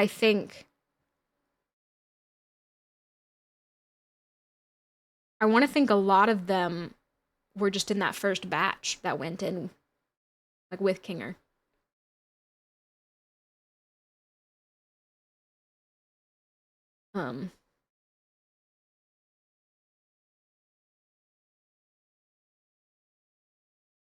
I don't know. Obviously I don't know. But anyway, this is yes, Jax and Ribbit were no longer friends by the time Ribbit abstracted. So there is that, but I don't think that nuance is what is being addressed. I think it's just, I think, yeah. I do feel like it's like, yes, okay, we're talking about what happened and how people left, but I do also think that this is still very much like, I think it's multiple things. I do think it is, yeah, no, his friend's abstracted, but also I think Jax pushed everyone away. I think that's what her intention behind it was. I don't know. Let's move on. You're right, I don't. Do you have any actual friends? Not anymore.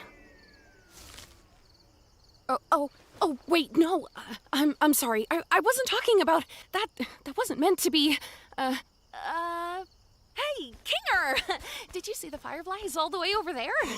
Where? That's my favorite. Where? Yeah, this being that apology being like, oh fuck, right, I promised that I wasn't gonna bring Ribbit up. So that wasn't meant to be about Ribbit, is what it feels like. And you could say that she's lying, that she realized what she was saying and was taking it back because she made that promise. But get your shit together. Sorry, that was What me was to that myself. It's nothing. Who cares? Mm-hmm. Doesn't she get on your nerves sometimes? I mean, she's nice to everyone. I don't know. I think she tries way too hard.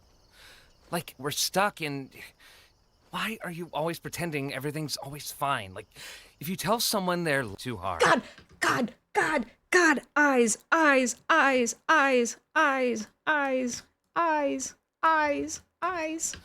Like, we're stuck in... Why are you always pretending everything's always fine? Like, if you tell someone they're loved and appreciated every day, it just kind of loses all meaning.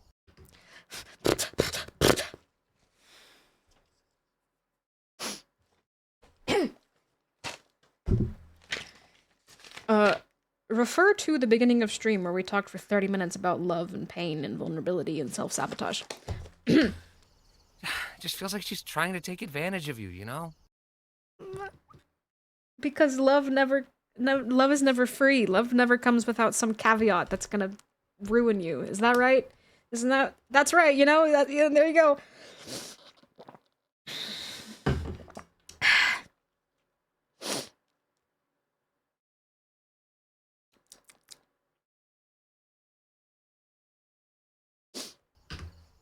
I don't know.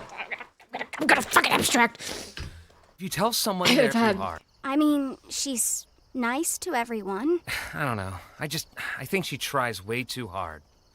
Like, we're stuck in... Why are you always pretending everything's always fine? Like, if you tell someone they're loved and appreciated every day, it just kind of loses all meaning.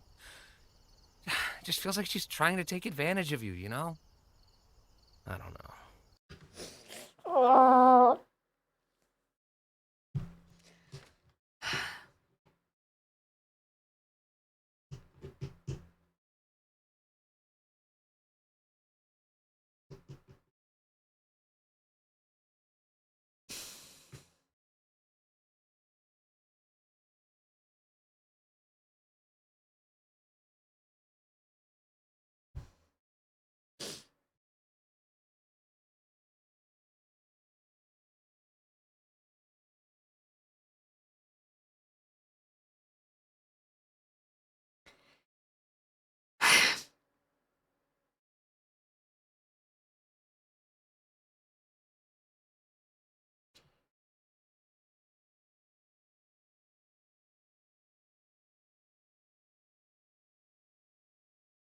I think we've talked before, briefly. I think it was in a conversation about Kane. About your brain recontextualizing things in the aftermath in order to cope.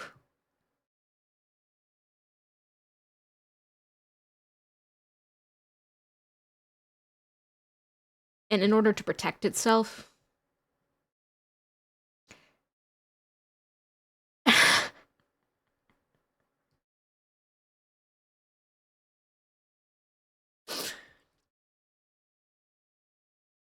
Um, in the conversation we had about Kane, we were talking about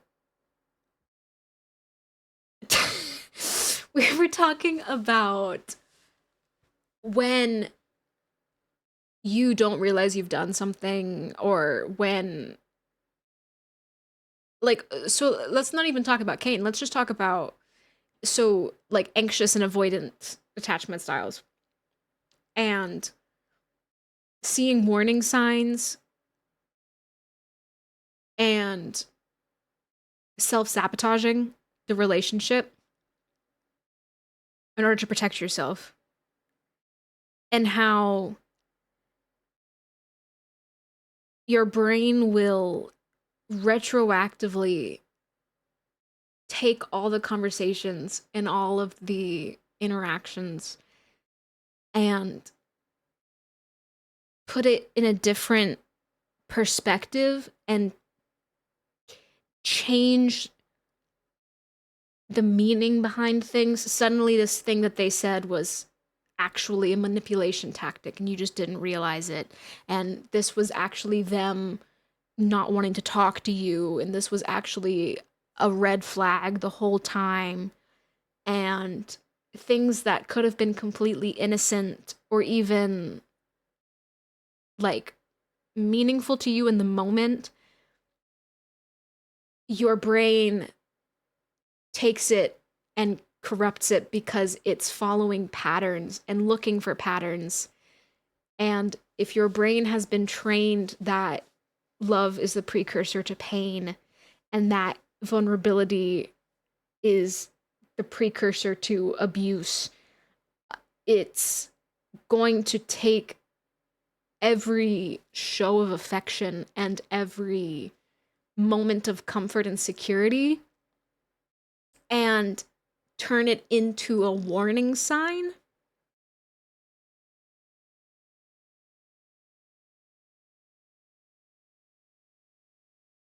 Hello, CJ. So it's just really, it's fascinating and it's very painful to hear, because Jax is talking about Ragatha here. But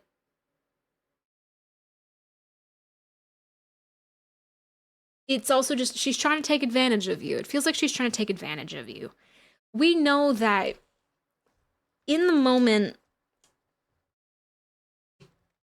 God, in the moment with Ribbit in episode 9, Jax has lines about, like, oh, is this your way of trying to get me to open up to you? Like, he's already on guard because he has all that trauma from the get-go. He's on guard, but he opens up, and in the moment, it means so much, and it's so important.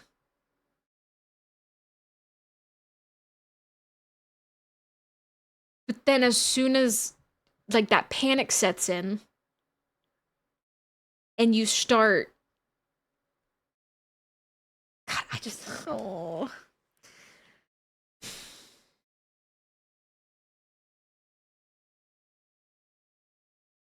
It was just doomed from the start. And it wasn't Ribbit's fault. We need to move on. Just feels like she's trying to take advantage of you, you know? I don't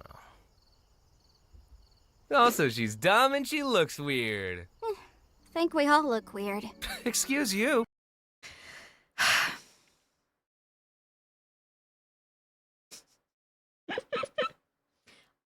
It's fine. This is what peak male performance looks like. Yeah. My ears and tail are kind of the pinnacle of masculinity. Oh, Pomni laughing at him. I'm gonna abstract.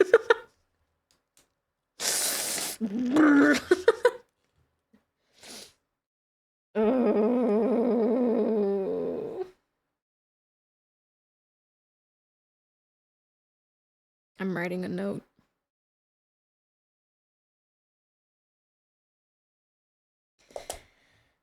I'm gonna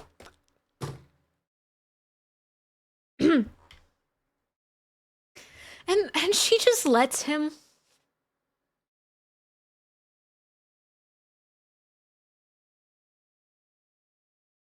In such a way that's like not enabling, but also like just allowing to be. I'm gonna. Also, she's dumb and she looks weird. Think we all look weird. Excuse you. This is what peak male performance looks like. My ears. Like, this is such a. Ah.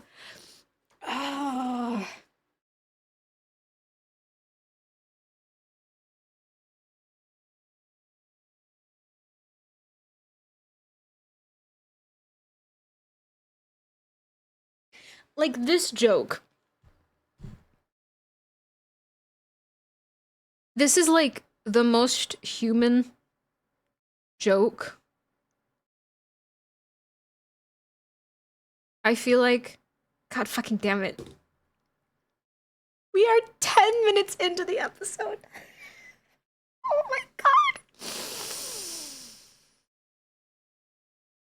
We just have to keep going through the ads. I'm so sorry. Fuck. Fuck. God damn it. Okay. So this feels like one of the like most human jokes. Like this moment is so like the old Jax.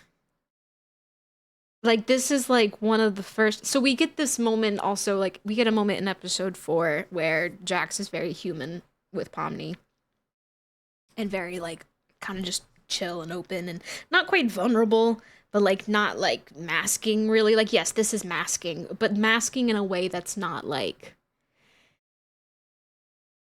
what a like oh, I don't know about you, this is peak male performance. Like this is peak masculinity. Like while knowing full well that like she looks stupid. Like that's the it's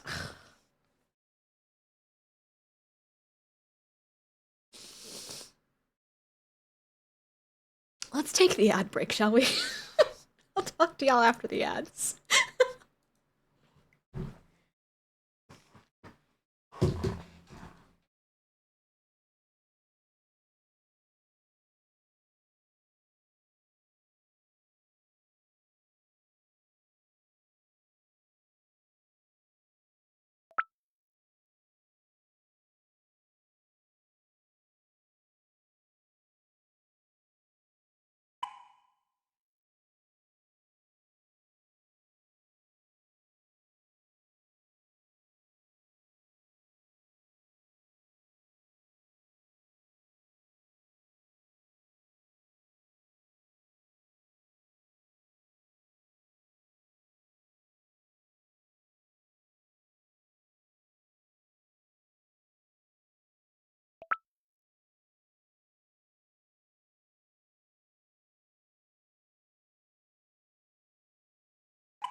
My mic is on.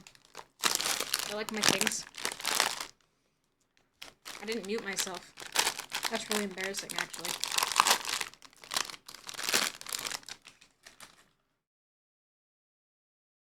What you rustling? Rustling up some grub. I forgot to mute myself. It's so embarrassing. I hope these are good.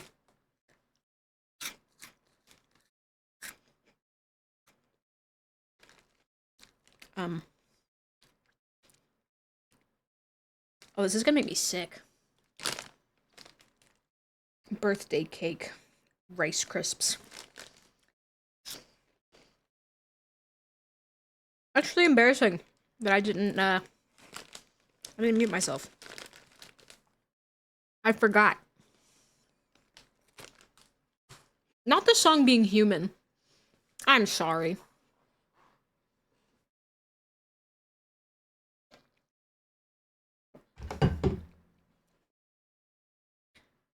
Oh boy.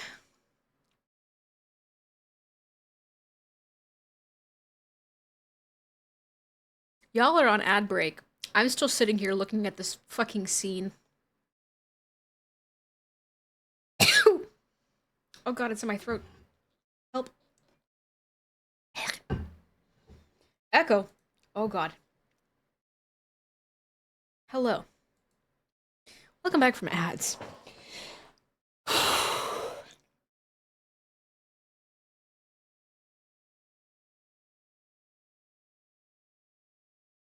Okay. Also, she's dumb and she looks weird. Just feels like she's trying to take advantage of you, you know? I don't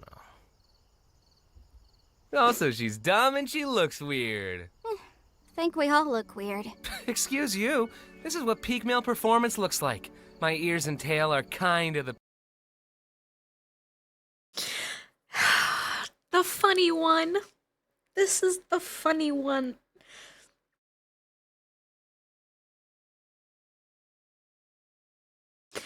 I need to, like, go back through one day. How many times do we actually see Pomni laugh?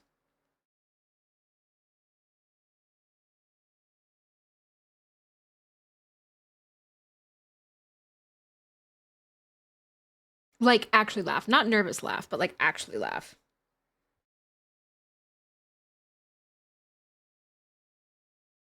Because I feel like we don't.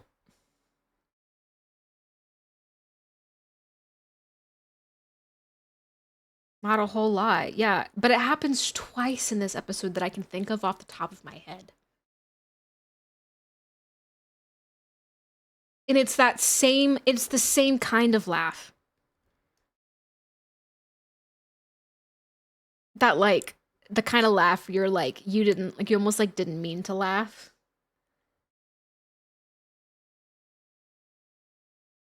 And it's just Jax being silly.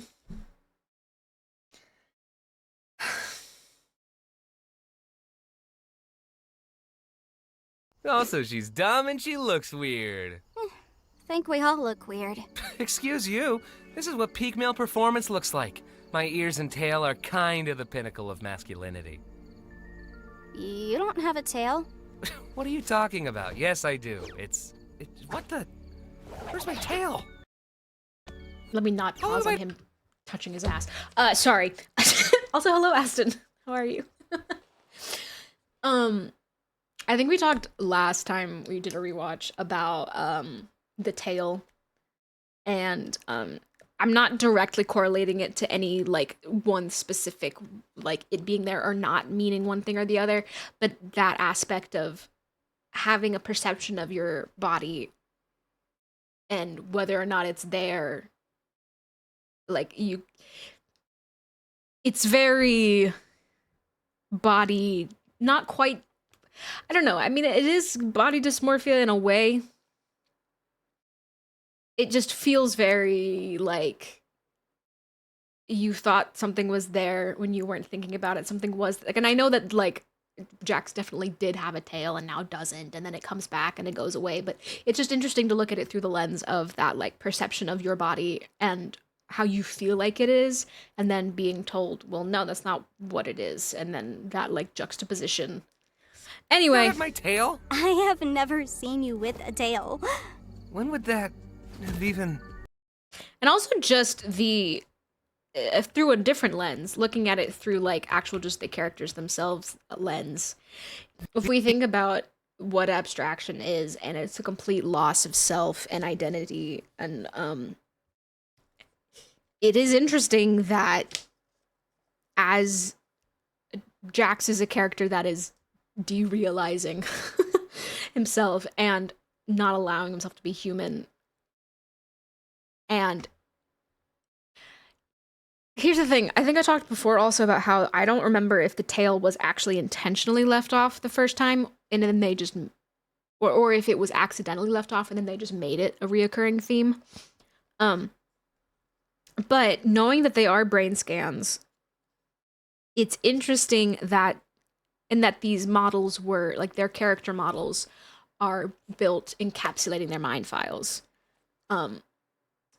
It's interesting that the character that is repressing the most and denying themselves the most is having physical changes that they can't control to their model and like not realizing it, like losing the tail and then the tail coming back, and like just this back and forth of the model like almost glitching out in a way. It's just interesting. Anyway. Oh, okay, Kane. They look happy. I'm gonna fucking cry. The fucking moon.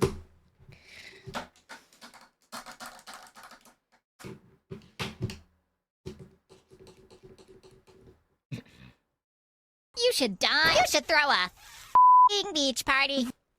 Okay, Kane. Let's do this. They do, don't they? You think after this, maybe we could... Wait a minute! That's a bad thing! I said my piece about self-worth. I said my piece. I said my piece. I said my piece. Move on. Move on, Sarah. Move on. Move on. Explain to Daddy Bubble how bad thing. I think that...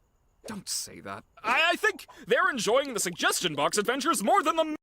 Explain to... Explain to Daddy Bubble how bad thing. You should... Does Kane hate the moon because it's blue? The moon is a little frisky. Kane doesn't know how to actually accept love. It's fine. The moon has unconditional love for Kane, and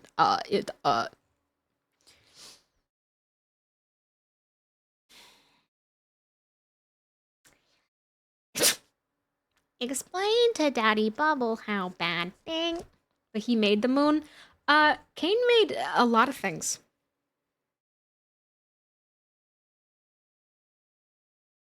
What are your legs doing?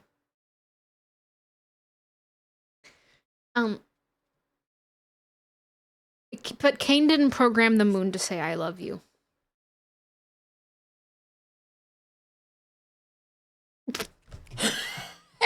Sorry.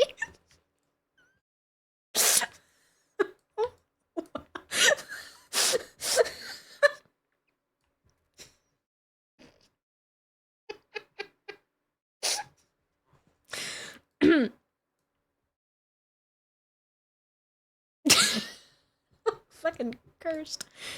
No thoughts. Wait a minute! That's a bad thing! Explain to Daddy Bubble how bad thing. I think that... Don't say that. I think they're enjoying the suggestion box adventures more than the me adventures! What should I do? You should die. You should throw a beach party. I've said my piece, but I'm saying it again. Directly correlating his worth to whether or not they like the adventures. If they don't like the adventures, it means they don't like him. If his adventures aren't good, that means he's not good. Not performing at his best means dying. It's just, what do I do if they like their ideas more than mine? I guess I should die. Because that's the only, like, They're enjoying the suggestion box adventures more than the me adventures! What should I do? You should die. You should throw a beach party. Why do you swear now? Ugh, forget it. Let's go to an intermission. okay. This is what I almost made play every time I go to ad break. Intermission time. Yeah, Bubble starts with the negative shit when Kane starts to question his self-worth. Yeah, Bubble is very much like, almost like intrusive and impulsive thoughts, it feels like. Ugh.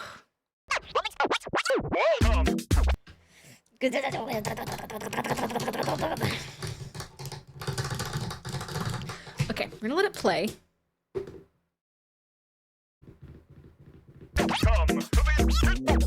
Mental instability, perhaps?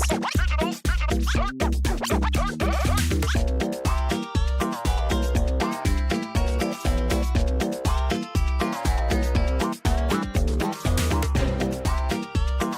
God.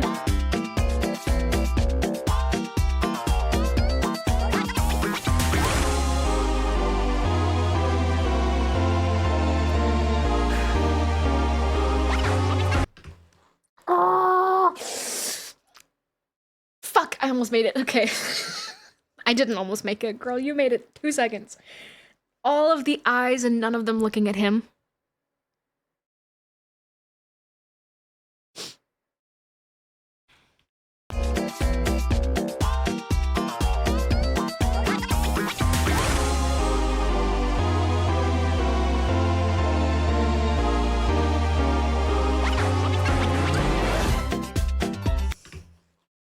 there it is, the bowling ball. I literally wrote it down. Okay, the bowling ball. Let's talk about the bowling ball. Everyone with a bowling ball in this scene loses someone very close and dear to them to abstraction.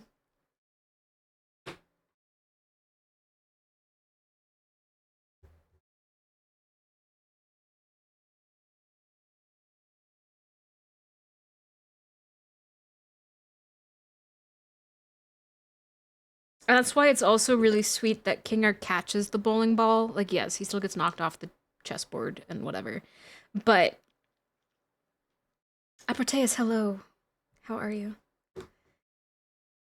Jax and Pomni get crushed by it.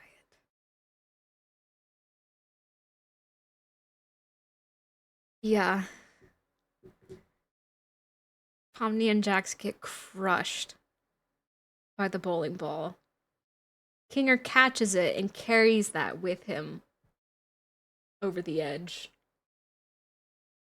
Or I don't know if he carries it over the edge with him, but it's still like, how's it going? We are 10 minutes and almost 11 minutes into the episode, and I've been live for 2 hours.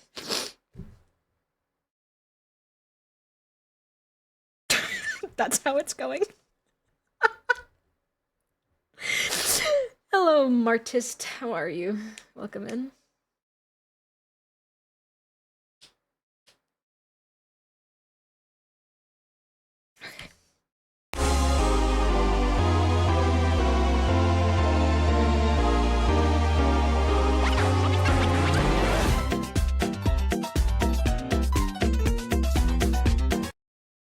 Yeah, I guess he doesn't carry it over with him, but he...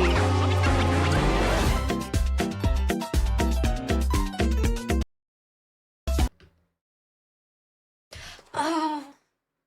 No, okay, wait, because can I overanalyze this too? In darkness, Kinger remembers and is reminded of this moment with Queenie. But in the light, he forgets.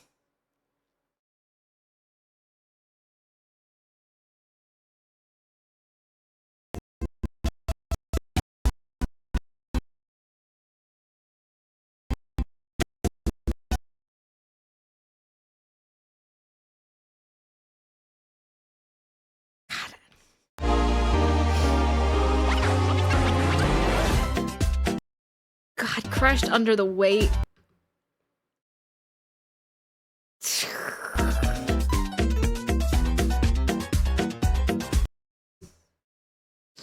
What did you think of the finale? I am still coping with it.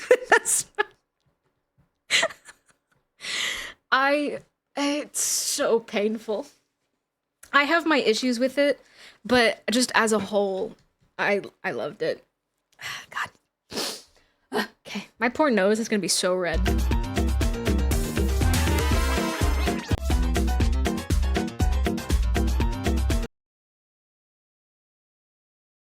Aw. I finally got Jax to hold hands with them.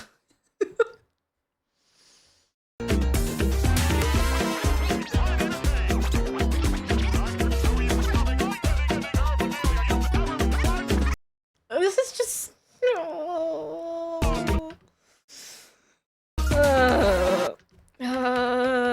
Okay, hold on. Sorry, we're going back to the beginning. Why do you swear now? Ugh, forget it. Let's go to an intermission. Intermission time. I'm sitting here with my arms crossed and I'm actively counting, just in case you were curious.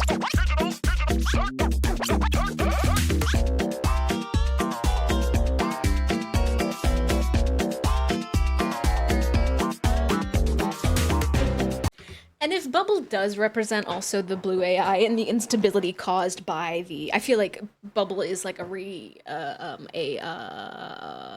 result of the instability in programming between Kane and the blue AI.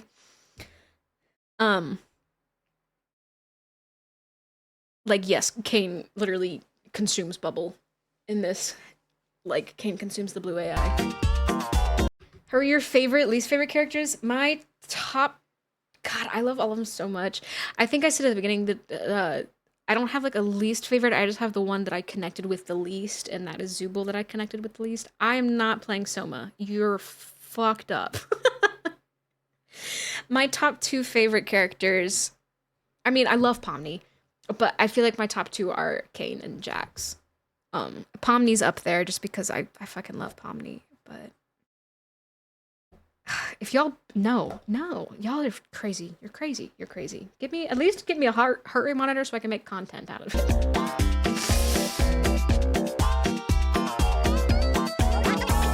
Thank you so much for the follow. I appreciate it.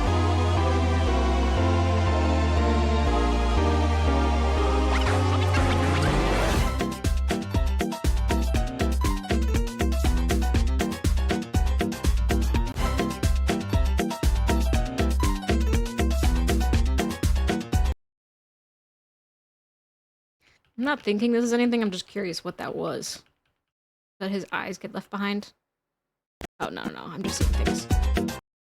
Seems you're still alive? Kind of. We are like 2 minutes, less than 2 minutes past where you left me off. The follower goal has not been updated. Yeah, no, I have to manually update it in Stream Elements, and I haven't been able to. Because I've been getting here so late. It's fine. It's fine.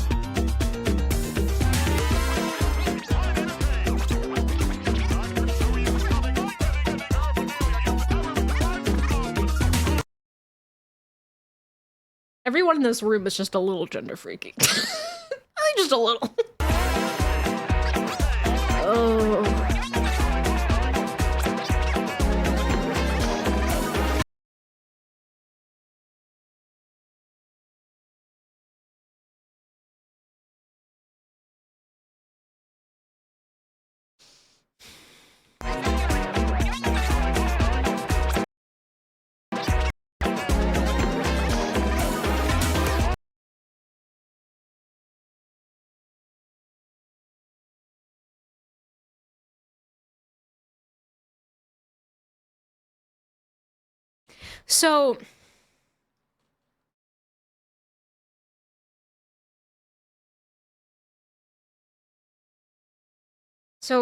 So Ribbit is Jax's first exposure to abstractions. And we know that there were a few times that Jax almost knocked on their door.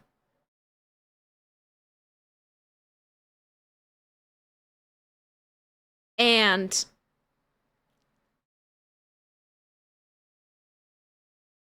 I just imagine, just cope with me here for a second.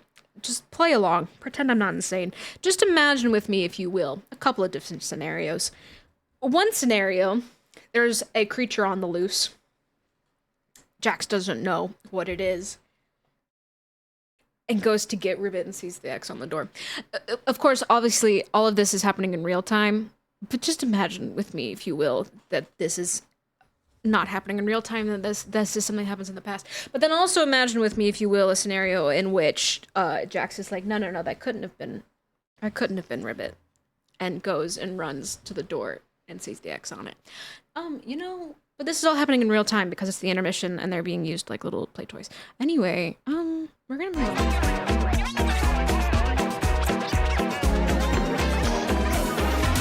Kane, what are we doing right now? Where? It is very interesting. Yeah, Zubul stops it at this point.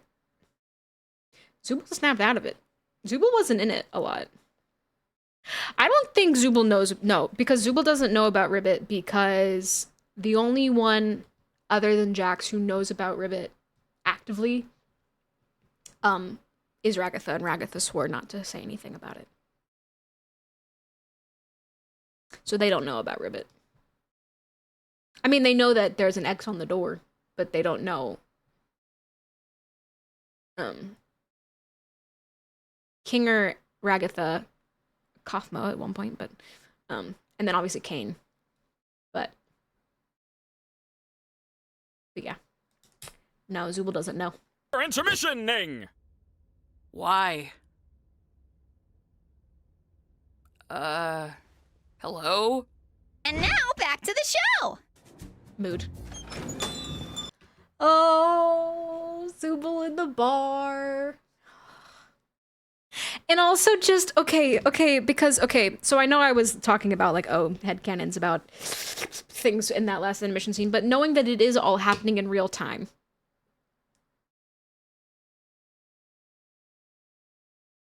And that they're being made to do these things.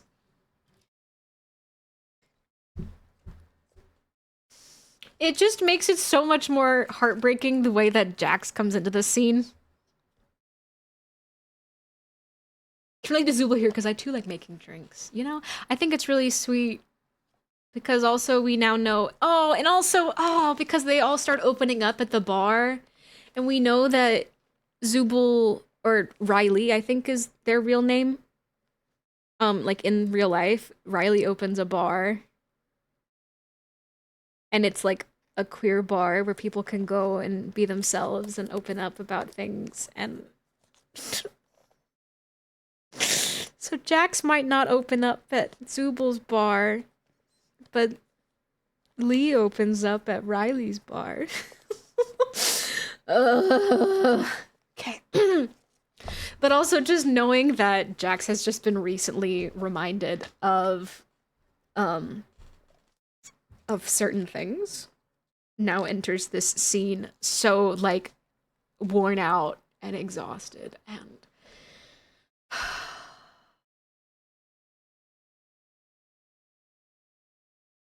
also, I'm a firm believer that Jax is a lightweight for a few different reasons.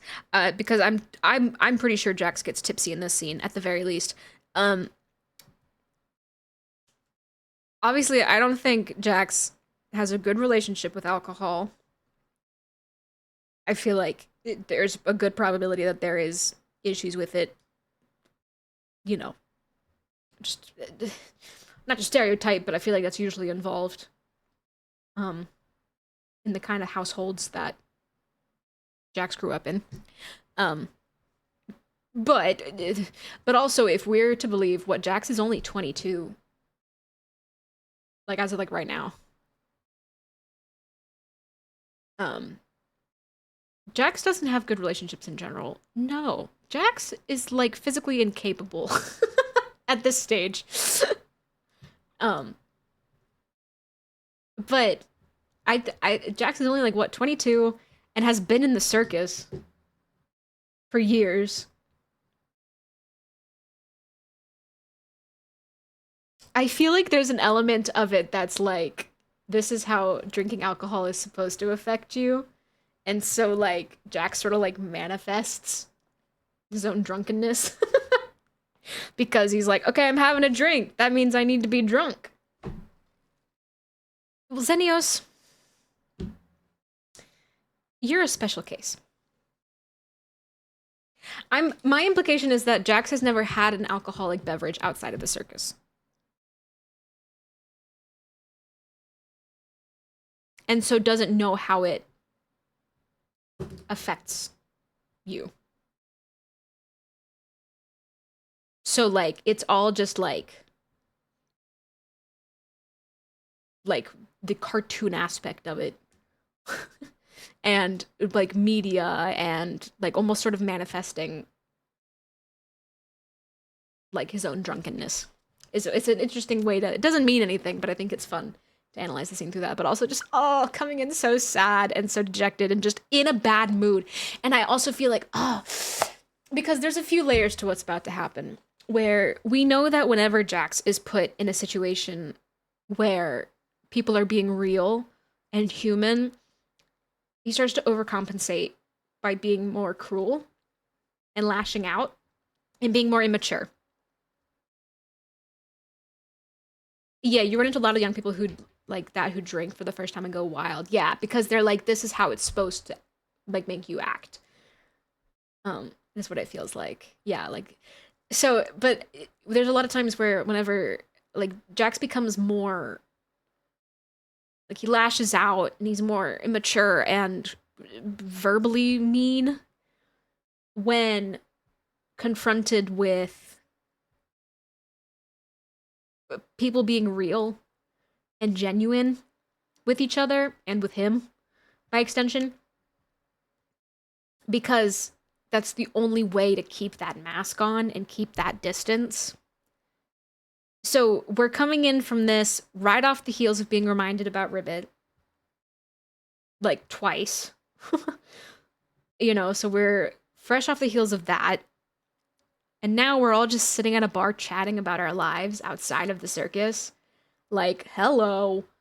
Like, so Jax just starts picking at everyone and being so obstinate and, like, annoying and just acting out. And we see it later on, too, in episode 8, where he's like, all right, this is getting too real and raw. Let me just... And they corn Jax. They do. They do. Which is so silly. But we see the moment where he's like, oh, things were just fine till you and Zubul came along. It's like, Jax doesn't mean that. He's just trying to stir the pot because he can't handle what's happening. He's like looking for some form of control and normalcy. Anyway, let's let this scene play, shall we? Hello? At least And until now I pause back to it the next. show.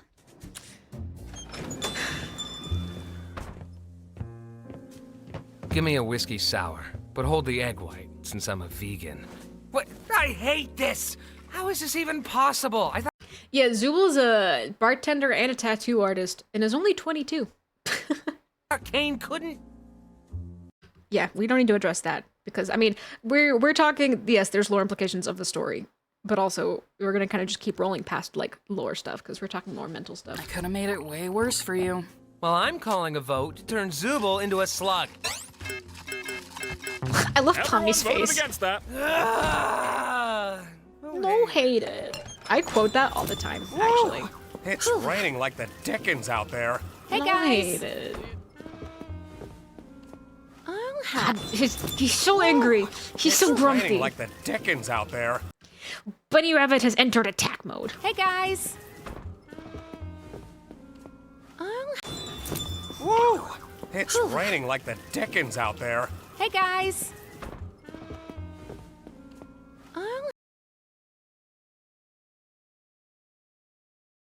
I saw a post that said everyone needs a little black dress for every occasion. I'm gonna abstract. I thought I was going crazy, and I am. Oh. Oh no, I caught that shit. I caught that shit. You can't hide that from me. I caught that shit. You're sick. You're sick. I hate you. I hate you. Oh. Oh. My bad.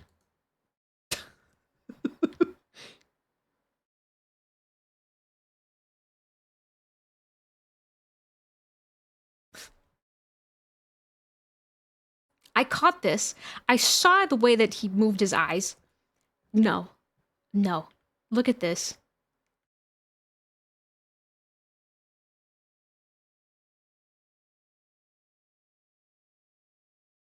Pomni looks over. They make eye contact. Jax is like, fuck you. And then Pomni looks back down and it's like, okay, whatever.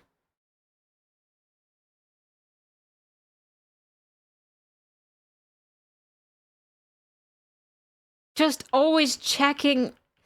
Just because now Pomni knows something's going on. Pomni has now been exposed to Jax being more open and human and vulnerable. And is like checking on him. And he just can't handle any of it. I'm gonna abstract. Woo! It's raining like the Dickens out there. Hey guys. I'll have a cosmopolitan. Give me a corncob blitz. I'll throw something together. Oh, it's the same sign. It was the same sign from Give me a corncob blitz. animation error for sure. Look at the radical. You can't tell me that look meant nothing. I'll That there was throw no something together. they just unintentionally You know made eye your way contact. around alcohol, huh? Yeah, this was one of my suggestions. I worked at a bar briefly. Digital cane I like Mary. making drinks. That sounds fitting for you. I know there's an implication there, but I can't be to figure it out. So, Pomni, you ever have any jobs? Or are you too young for that? I'm 25 years old. And yeah, I was an accountant for a supermarket chain. A supermarket? How'd you end up here? Well, I sometimes got bored of things, and I would seek out mild thrills, like exploring abandoned buildings, you know, and posting videos of it online. Ah, a YouTuber. Not really. Nobody watched them. It was just something I did for me. I sometimes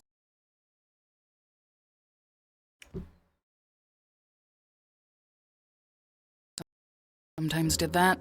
I wouldn't record it, though. Here's your Cosmo. Thanks. Hiding something. You'd know all about that, wouldn't you? What's your story, then? Ah, I thought you'd never ask. Well, and then we and then we cut to episode 9. Sorry. I'm coping. After my lung cancer diagnosis, me and my junkie associate from a chemistry class I used to teach Yeah, I started- figured. How about you, Gangle? Hey, I wasn't done. If you're gonna make shit up, at least be creative about it. I know what you're referencing. Was that a reference to something? When did Breaking Bad come out? Was it after 2008?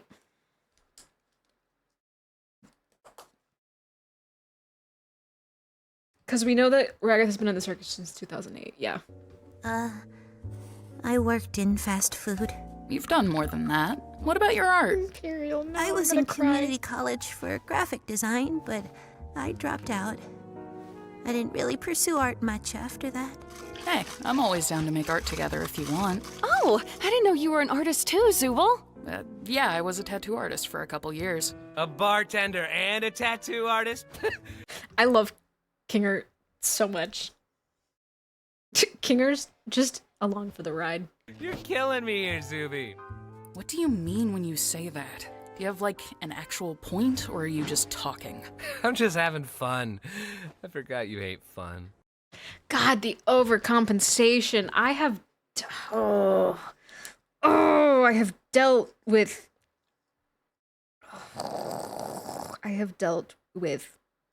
men like that. And just the overcompensation. And the like, just take a joke.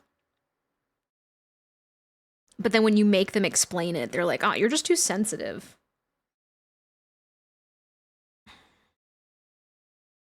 Oh, it's so painful.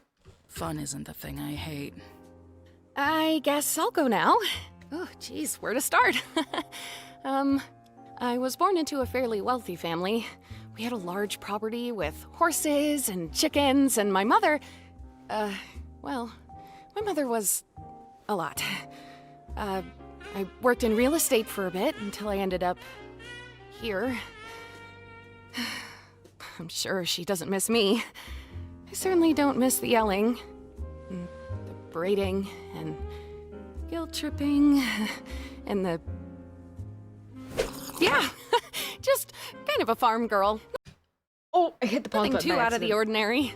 I dropped my pencil. By pencil, I mean pen. Oh, the way that this look means is just so different now. Oh god, oh god, oh god, oh god, oh god. Oh god, oh god, oh god. We don't need to talk about this. We can just move on from this moment. We can just, Yeah. we can just Kind of a farm girl. Nothing too out of the ordinary.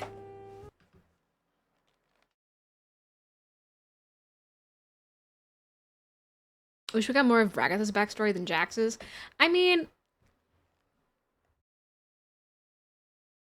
Hey, hold on a second.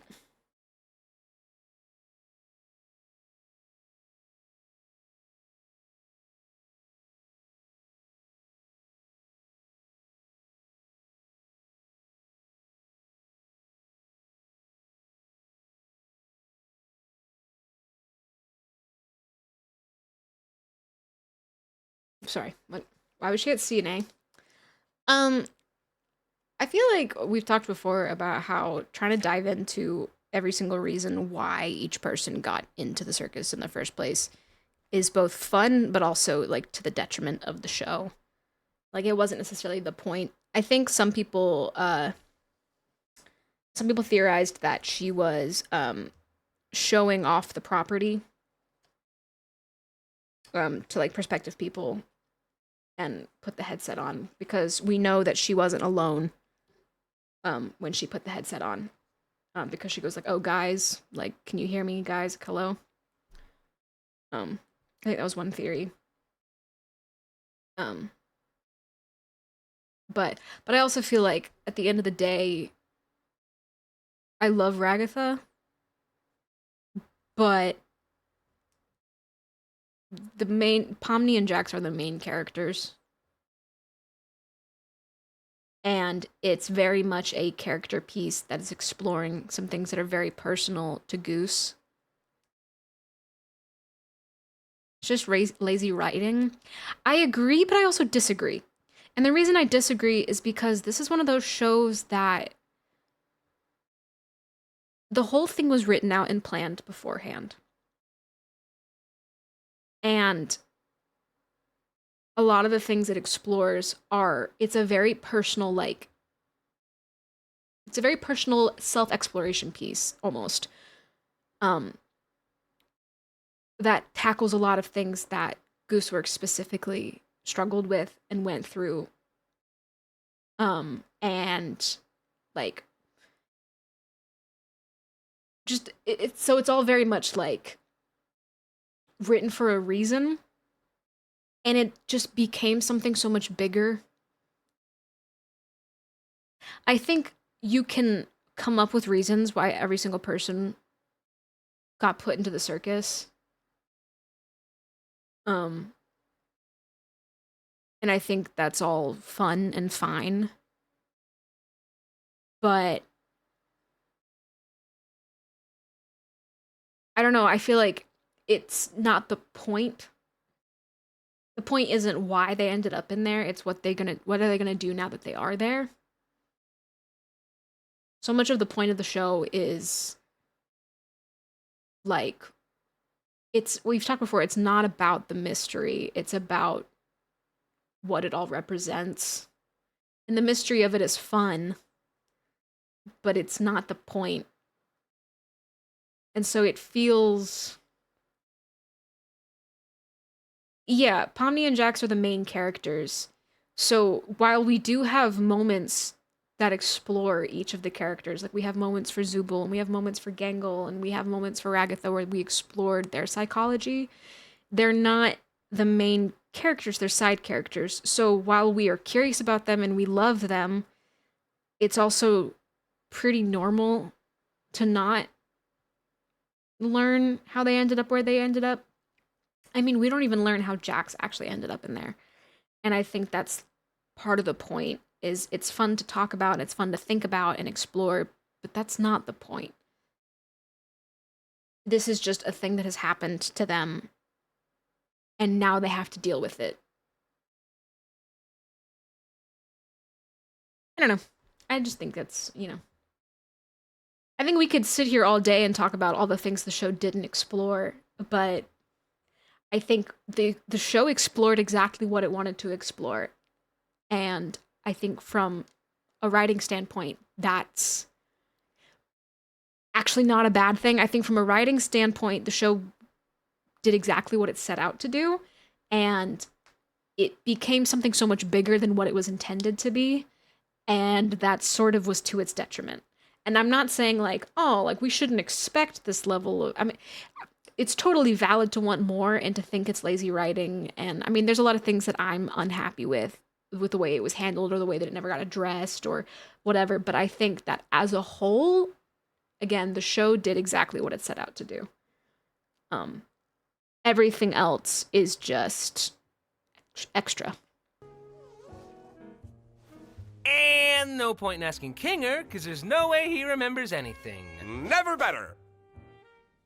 Do you guys know about his wife? Huh? My what? It's my favorite.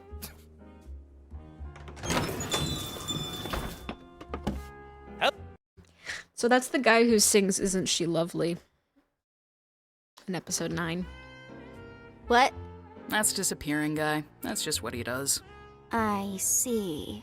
From a previous adventure? God, and now we're acting out. We're Yeah, acting out. God, We're Pomni, tipsy. you didn't We're know that? I'm ignoring you. By the way, Pomni, sorry about the whole president thing. I just thought it'd be funny. Are you apologizing? What's happening? Just ignore him. Apology accepted, I guess. You got a lot of shit for that for some reason. What, singing that song?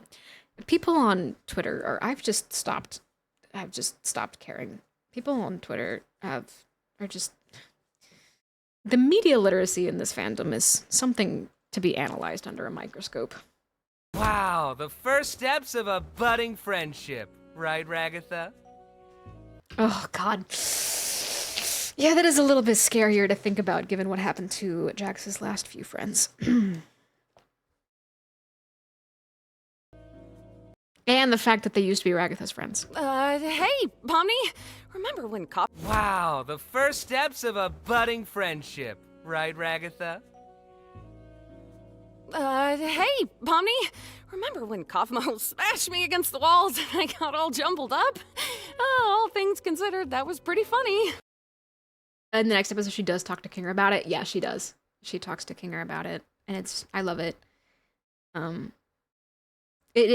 it also, she's scared she's gonna lose a friend, but also it's like, yeah, I mean,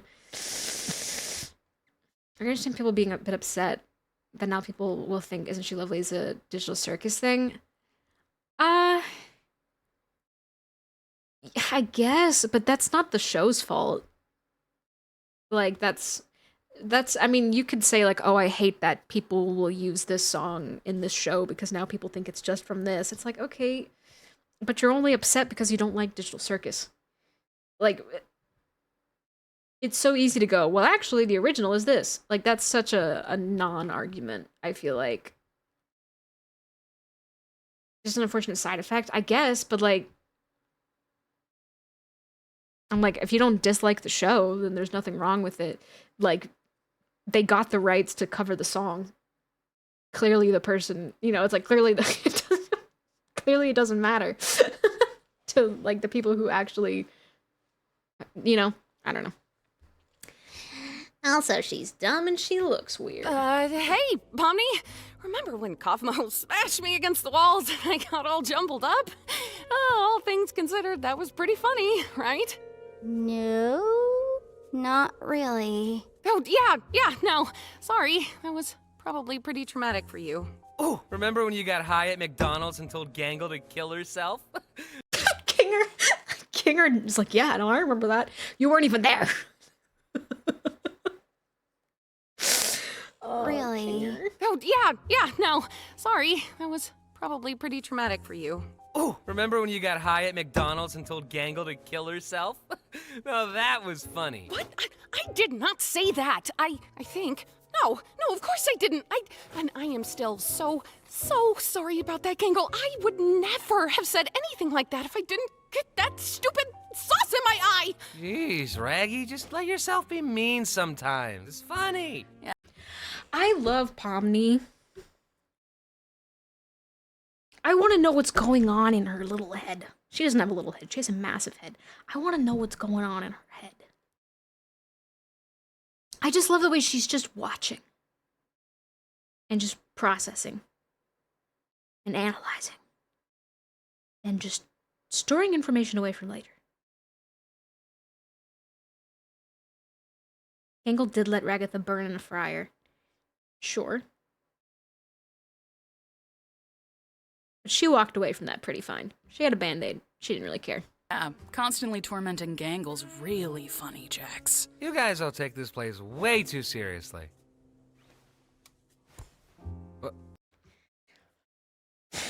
You guys all take this place. Wait, you just can't take a joke. You just can't take a joke. Can't take a joke.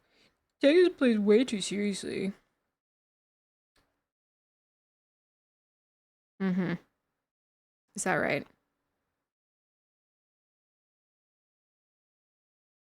Corn. You guys all take this place way too seriously. Corn emote win. I feel like, unfortunately, corn is used too often to be a censor for another word for me to feel like I should ever make an emote of it. What is this? Why'd you do that? Can you get that thing away from me? Are you afraid of corn? No. Who's afraid of corn? On board! Let's go to the next adventure! I love Kane. But also, just, I love Pomni's big ol' eyes because she just observes everything. Are you afraid of corn? No. Who's afraid of corn? On board! Let's go to the next adventure! I love the way he moves. You're not even a part of... On board! Let's go to the next adventure! You're not even a part of...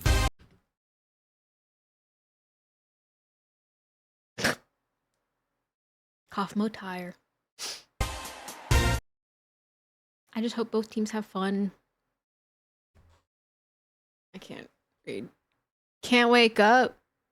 Try opening your eyes. Tired? Try going to sleep. Yeah, no thanks.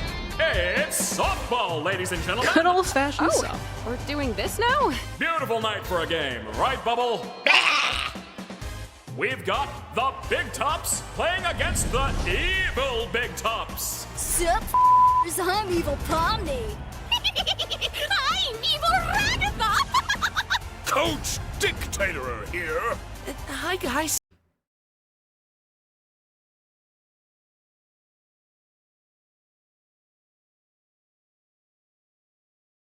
We don't need to overanalyze this, right? We all know we all know what I'm gonna say. I'm Evil Jax. Evil Orbsman reporting for duty. I'm Bazoodle. That wasn't in my suggestion. Why don't I get an evil clone? But first, let's welcome our special guest, here to sing the American National Anthem.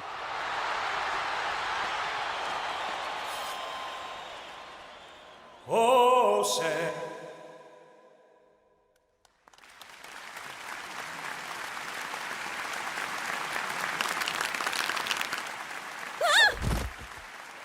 All right, team. I may love not know disappearing guy. what's going on, or who is going on, or when is going on, or why is going on, but I do know where is going on. And it's out on that field, so let's go break some tailbones, team. I'm not gonna overanalyze everything, but I'm just so fucking obsessed with the two of them that I'm unwell. And it's out Just on gonna- that we're field, just gonna let that so keep going. let's go break some tailbones, team. Hey, guys. I hope we all have a fun game, no matter who ends up winning. It is very strangely motivational.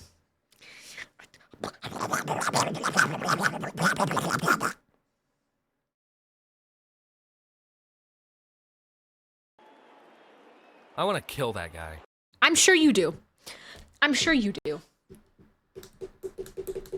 And you know what? Great news.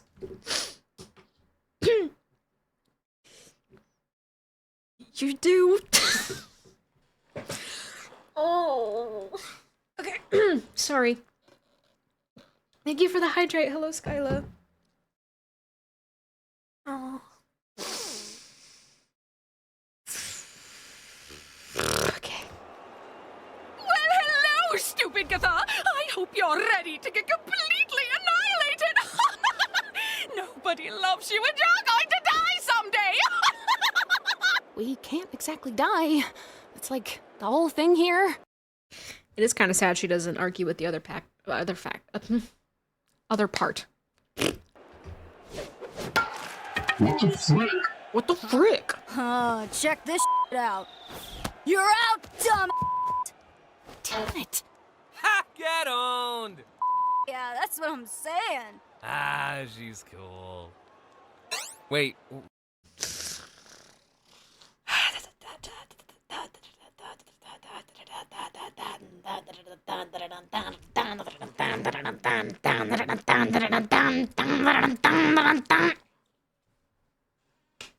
Lumi's looking at me like I'm insane. She might be right. What's that? Oh, and Pomni saying no. What the heck? Who did this? You! Jax, you're up. You!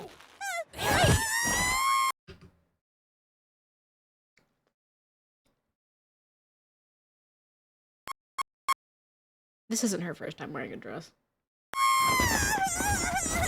Jax, you're up to bat. I can't, don't wanna, why, look, why this though?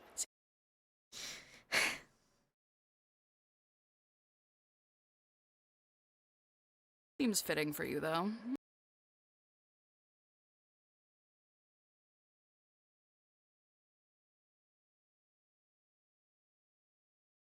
I figured you'd be into this. What does that mean?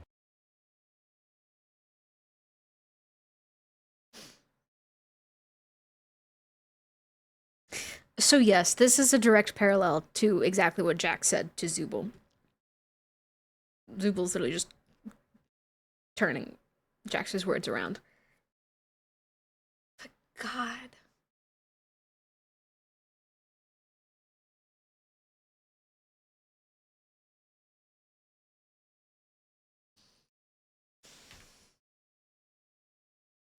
Eyes.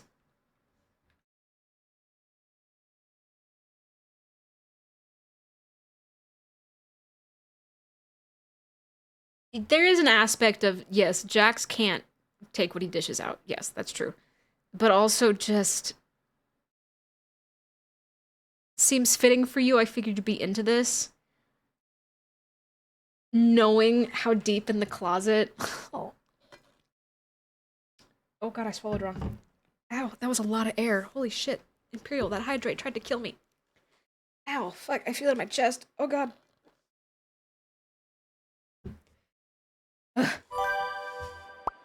What the heck? Who did this?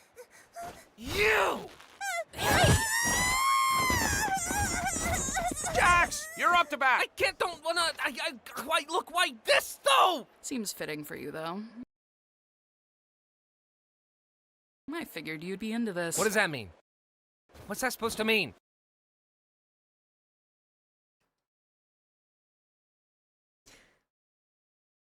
What did you think it meant? What did you think it meant? What did you think it meant, baby? I'm just having fun. I forgot you hate fun. I don't want to wear this! God, the eyes, eyes, eyes.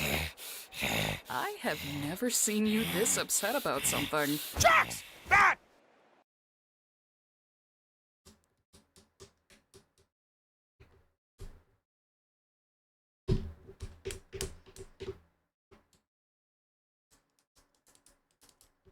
Seems fitting for you, though. I figured you'd be into this. What does that mean? What's that supposed to mean? I'm just having fun. I forgot you hate fun. I don't want to wear this! I have never seen you this upset about something. Jax, bat. I'm gonna kill you when this is over. Let's see what you're made of. Shut up! Don't worry, I think you look good. I don't want to hear that! I want you dead!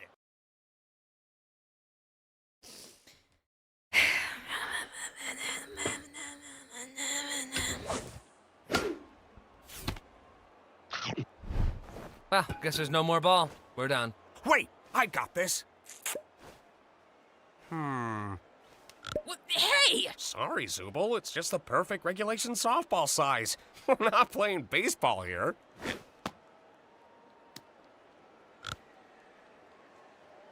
I'm not doing this anymore. Wait, Jax! What about where is going on? I'm not doing this anymore. Wait, Jax! What about where is going on? Can't believe I hit it right to her. I'm supposed to be better than that. I'm in Sorry. I should be a better sport. pain. Not to, like, agree with Jax or anything, but there's nothing wrong with showing your negative emotions. That's pretty normal. I don't know. I don't want to be a jerk or anything. I think we all need to be a jerk sometimes. Maybe. Who knows? Kane, we need a ball here. Oh, I love Kane so much. Jax, we have a ball now. What are you doing? See ya. Whoops, I missed. Oh darn, I'm out. I love the little bows on the shoes. Having fun? Oh, you know it. Oh look, Gangle's up to bat. Oh, God. Eyes. Having fun? Oh, you know it. Oh look, Gangle's up to bat. How do you think this is gonna go? Fuck! Another. Oh my God. Oh God. Oh God. Oh God. Oh God. Oh God. I'm gonna be doing this for the rest of the fucking 3 more weeks. It's fine. Would you stop trying to force her to act like you? Oh yeah, I should force her to be happy all the time instead, right? Boring. Well, it's better than turning her into some insensitive jerk who deflects everything. I can think for myself, guys. Hey, I ain't forcing anything on you. And then you just act like you never do anything wrong and everybody loves you, when in reality you just fuck everything up for everyone else. Eyes.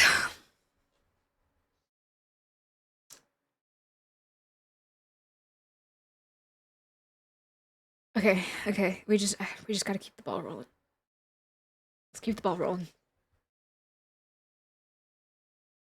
God, I've said my piece. We just gotta keep the ball rolling. I've said my piece many times. Okay, let's, calm down a bit. What? You're the one who said it's fine to be a jerk sometimes. Ugh. I'm sorry, Pomni.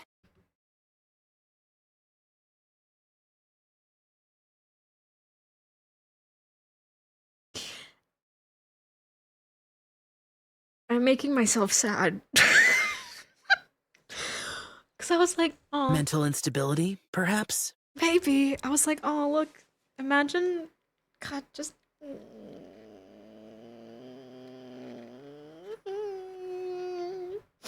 Moving on.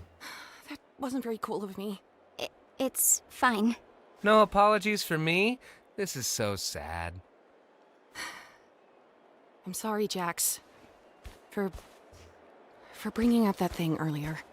Oh my God. If you take a shot every time I say eyes in the next episode, you're so fucked.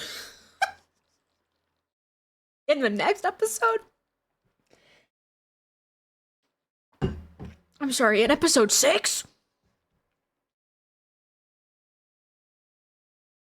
But also eyes. Eyes.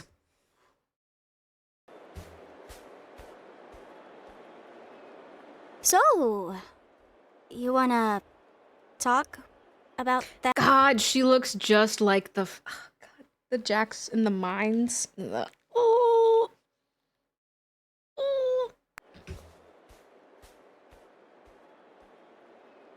So, you wanna talk about that? I'm in a maid outfit. What do you think?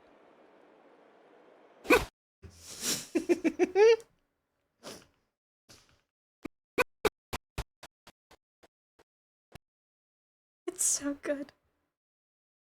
I love it so much. Oh, look.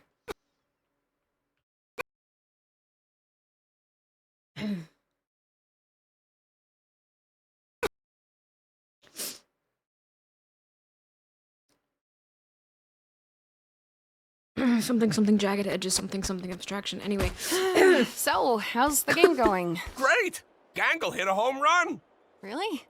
Yeah, your instructions helped me a lot. Huh.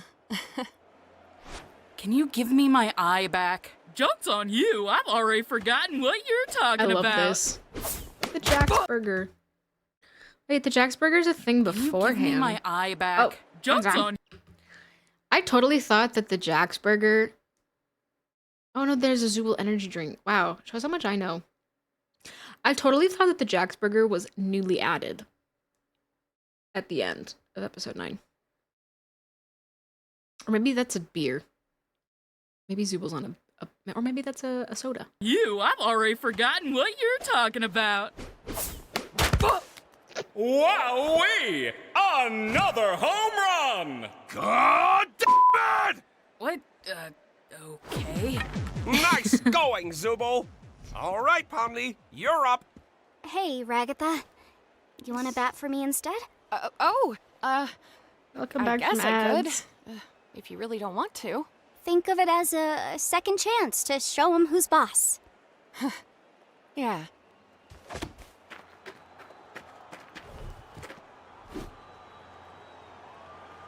Bazowie Zoo-wee-wah! Bazowie Zoo-wee-wah! The next 3 home runs in a row! The Big Tops win! That's not how softball works. Well, that's how my softball works. We're done. Hooray! Kane's bored. Man, we didn't even get to bat. You did it, Ragatha! We won! I mean, I guess. Good job. Whatever you did. Huh? Oh yeah, good job, team. Huh? Oh, cool. I'm not a vegan anymore.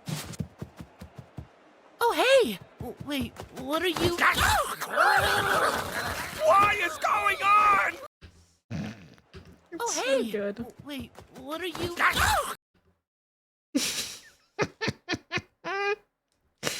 It's so good. What is going on? And then another Pomni laugh. Another Pomni laugh. Another Pomni laugh.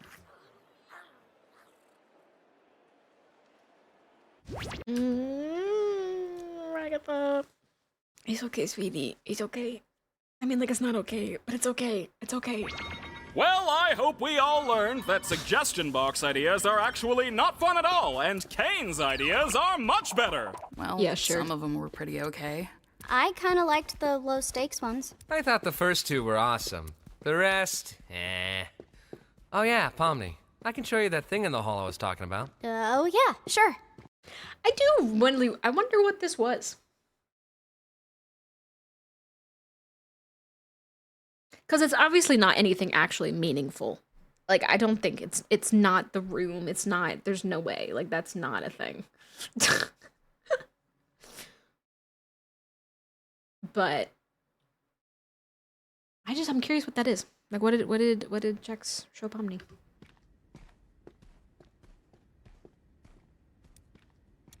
I mean, like, realistically, it's just this is a great offhanded excuse to show that they're walking away together and Ragatha's alone, and yeah, but you know, it's fun to think about anyway. So, hello.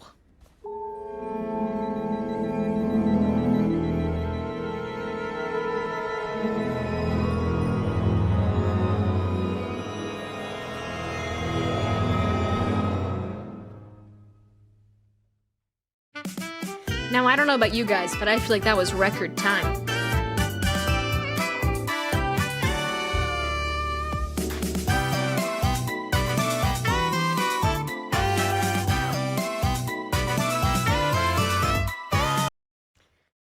Ugh. Boy, oh boy.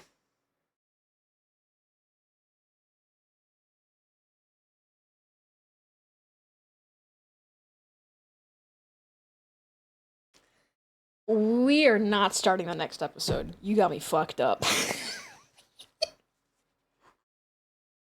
Oh, fuck. You know what's really embarrassing? I was like, yeah, okay, we'll make it through oh god, wow. Okay, yeah, no, I was really ambitious. I was like, we made it through 4 the first time. We'll make it through 4 again this time. And then we'll have episode 9 on Thursday.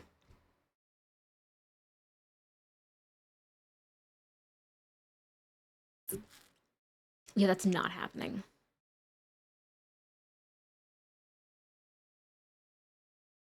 That's not happening. You got me fucked up. Fucked up. Oh my god. Okay, so what does this mean for this week? Oh god.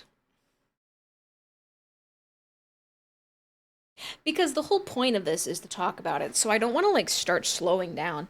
I do believe that episode 7 and 8 we will have, okay, maybe not 8. I do feel like episode 7 I'll probably move a little faster through. There's a couple moments right off the top of my head that I know. Welcome back, Duke. Did we finish episode 5? We did. We just finished it. Oh. There's a couple of moments in episode 8 that I know off the top of, or episode 7 that I know off the top of my head I will probably want to talk about. Like, no shit. But the latter half of the episode, episode 9 is gonna be a 3-part stream. I'm coping, I know I am, but a part of me feels like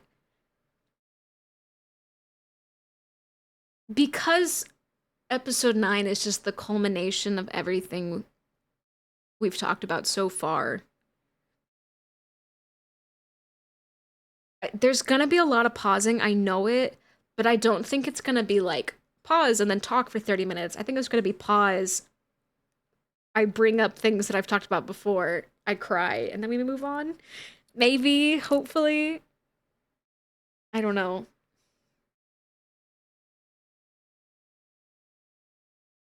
I don't know.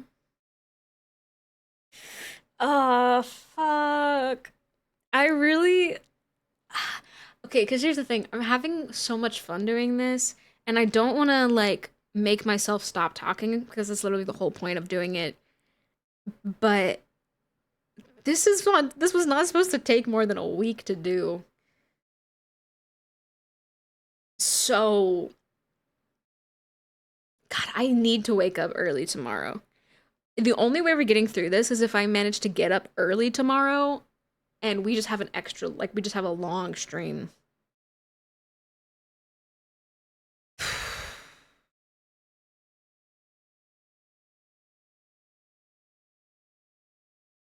Okay, I need to use the restroom and I'm gonna change into a different, I'm gonna change to a tank top because it's really hot. But then I think we're probably gonna work some more on my doodles from yesterday. So I'm gonna go to the ad screen just so that y'all have time to have something to do, but it's not actually an ad break and the timer might run out. So we're going to a quote-unquote ad break, but I'm not gonna run. Actually, I could run ads.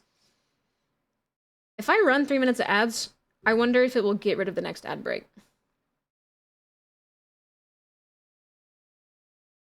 Running 3 will remove the upcoming auto ad. Okay, cool. Then I'm gonna do that. I'm gonna put us on ad break. And I'm gonna run 3 minutes of ads. I don't know if that worked. It worked. Okay, cool. Yay! That way we can come back and just have an hour. Cool. I will see you in a bit.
Okay, hi, hello, sorry. Um.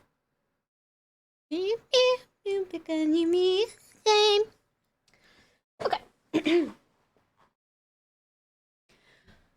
Okay, for the rest of stream, I say we do a little bit more work on my doodles, because we're not getting through episode 6, and I'm not splitting that up into 2 parts. Are you kidding me? That's psychotic behavior. Which I have never exhibited ever in my life. Ever. Because I'm not psychotic. Right? Right, guys? Right? Why aren't you agreeing with me? Hello?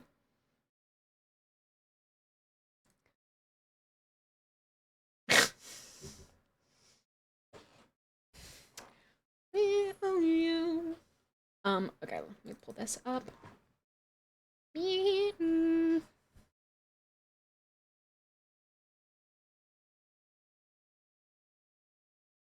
I'm pulling up Clip Studio. Let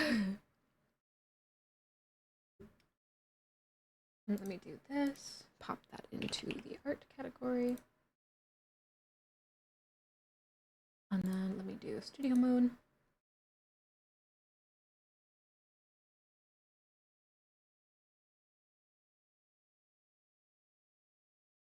Okay, cool.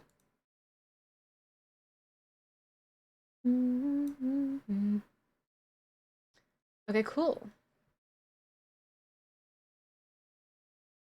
So, I worked a little bit on this off stream. I'm not 100% happy with this Pomni, but I'm loving this Pomni so far. I love this one. We're gonna work on this one. I need my... Hold on, let me turn the music up. I didn't hook up my tablet. Hold on.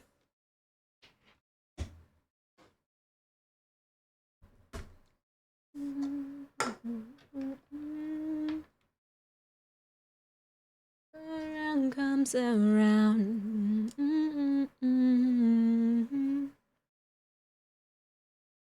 Cute. Hello? Hello?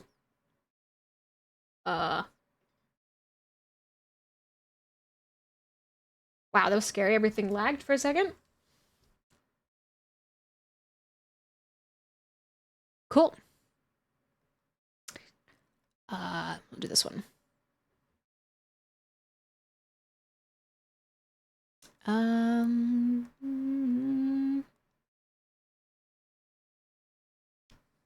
Actually, wait.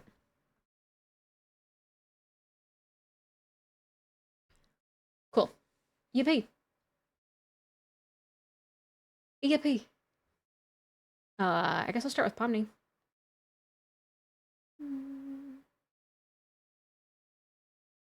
Oh, actually, though, I forgot Pomni's eyebrows. Comes around.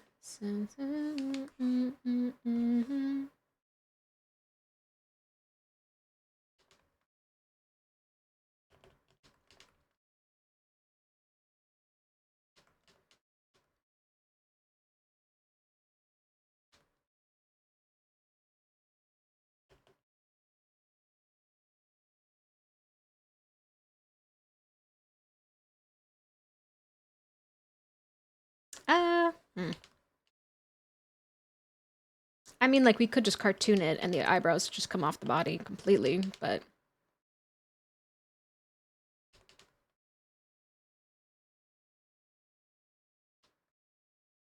I don't know, I must feel like I don't need eyebrows. Maybe I don't need eyebrows.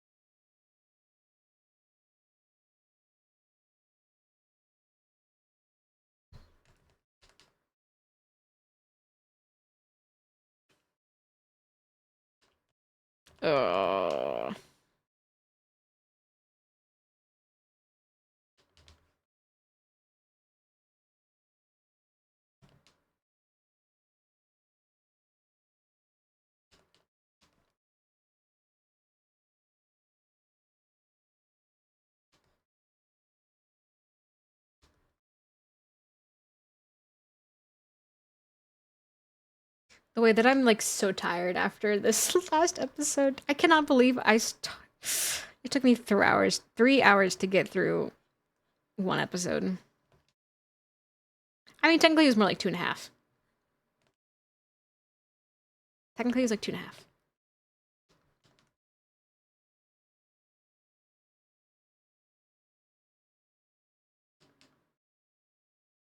Maybe we go no eyebrows.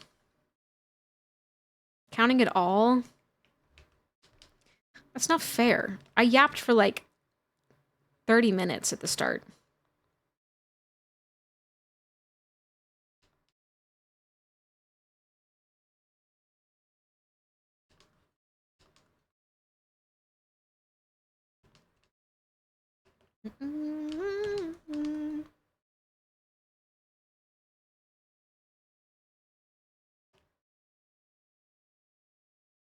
Oh, fuck it. I don't know.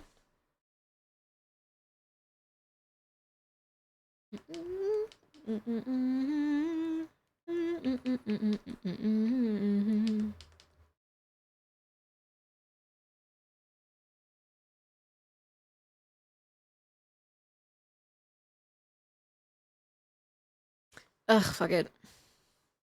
Fuck it. Oh, Daniel. Oops. I'm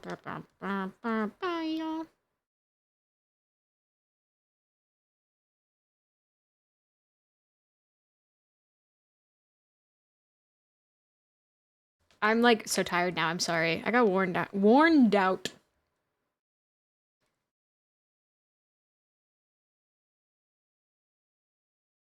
All the swearing. Kane has left the chat. It's true.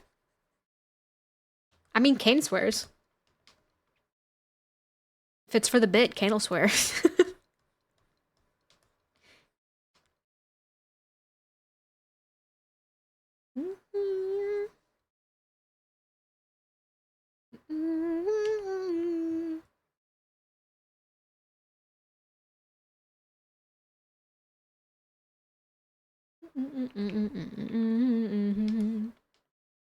I'm doing this off of memory, which probably isn't a good idea. I probably should pull up a picture, but it's fine.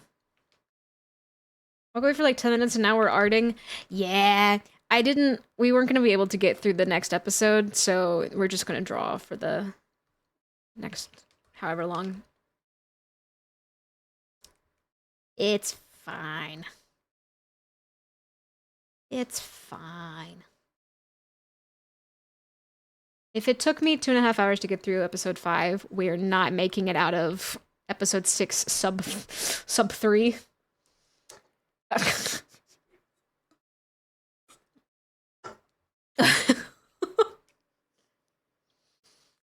Oh god. Oh, we're cooked. Chat, we're cooked. I.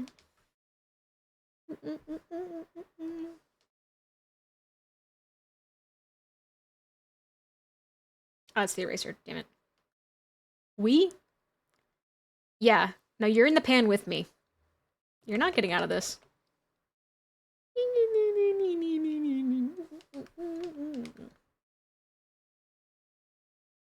You're guilty by association. You know, when I first started this rewatch, I did say this is going to be sort of like a social experiment. It's sort of just... I'm under a microscope. It's like watching a train wreck.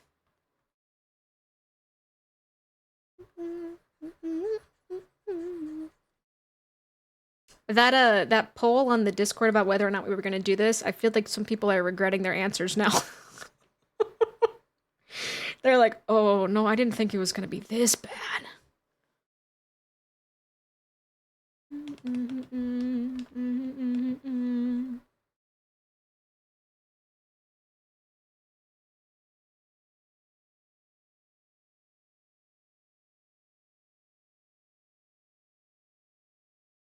Chooks and all of us, I didn't vote.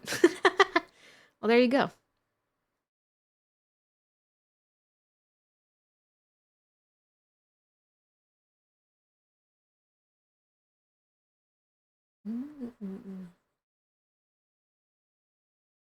I'm like talked out.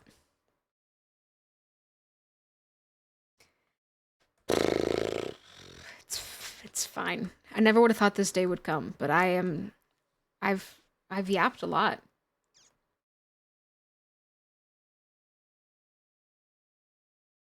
Ooh, I don't want completely black.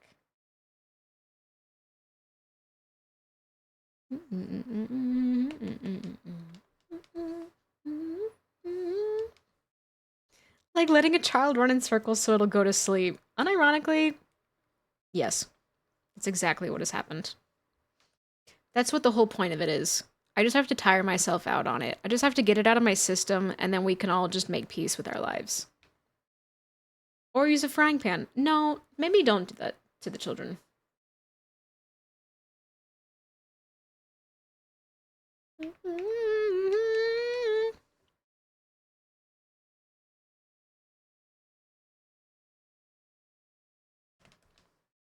Oh god, it's like so subtly different. Oh, I'm using pure white for this. Don't ever use pure white, but I'm using pure white.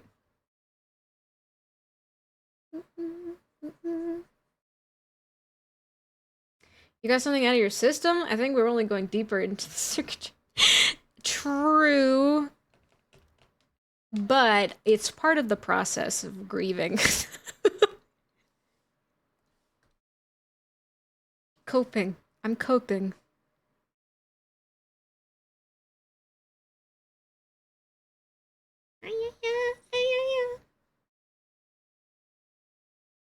Which one's red? Which one's blue?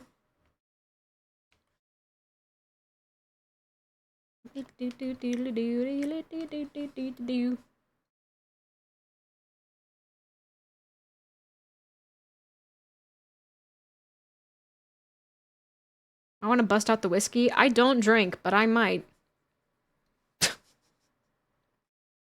At this rate?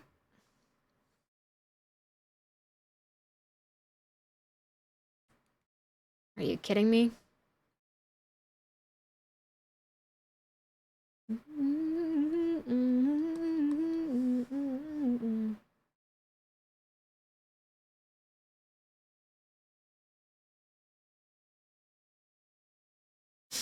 All these people have all these stories about, like, after the Digital Circus finale, they came out and Jax helped them realize things about themselves.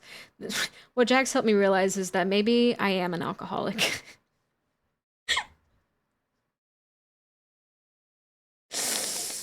Ah.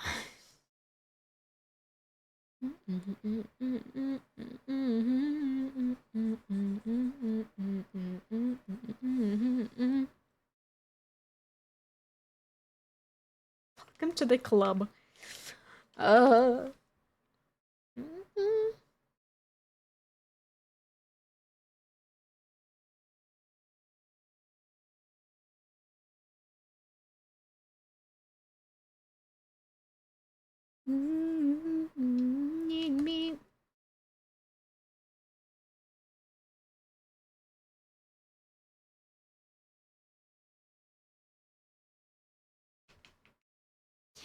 I love Pomni. The difference between this one and this one already, it's fine. Oh boy. I'm like dizzy.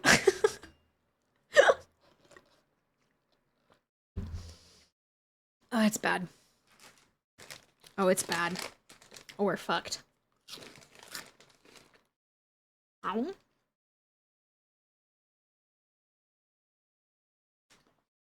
Hi, Dizzy. Have you met Ditzy? Yes.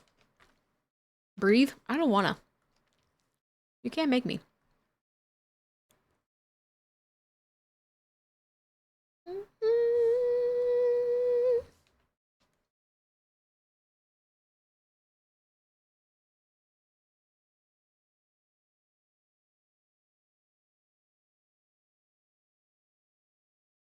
I feel like I should be studied. I feel like someone could write quite the thesis paper on me.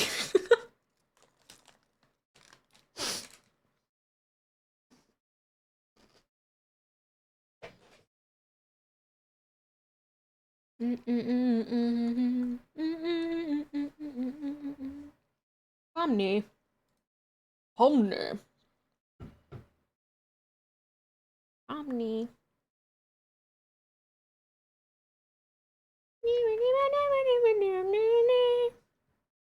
Omni, this is a strange request. Open your mouth.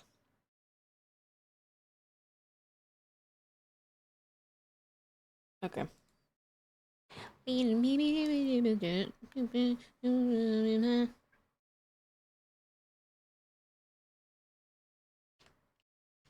What?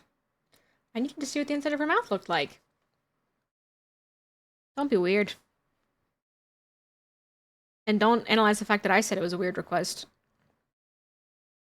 It's just because I knew you heathens would take it that way.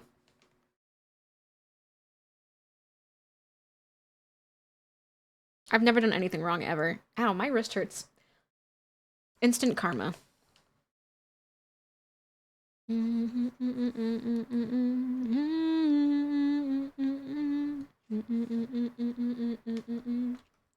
Wouldn't have until you said it. I don't believe you. I just don't.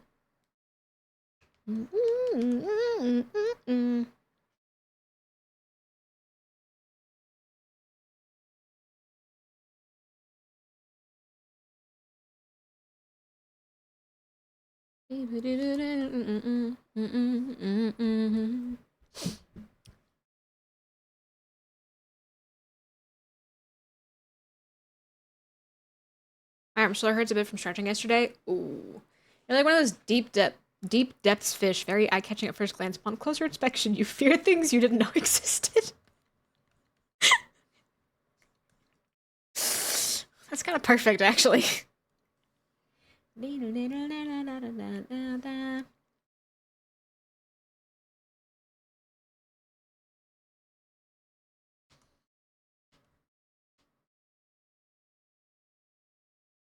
Oh, this?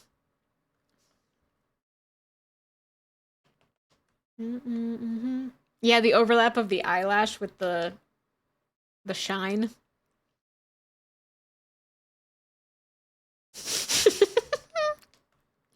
It watches.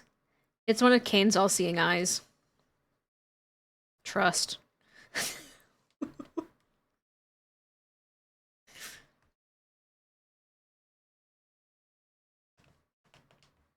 I don't know, it's probably fine, actually. No.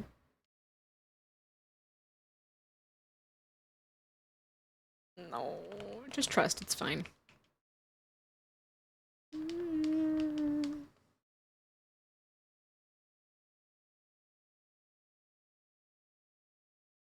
I thought I had it on the wrong layer for a second.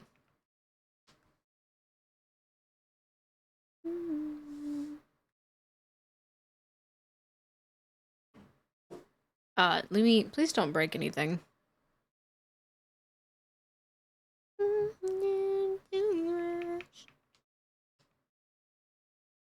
I'm getting cuteness aggression. She's so cute. She's so round and friend-shaped. Okay,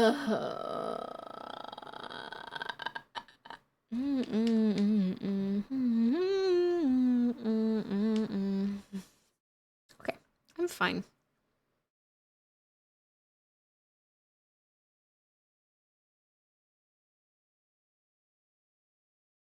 Oh, those are the eyes. Right. Okay. Hat.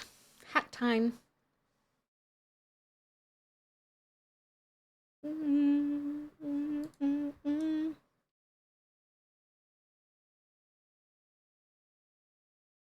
I'm in pain. Emotionally, physically. Oh my god. My cat has the zoomies. Help me. I'm in danger. She went.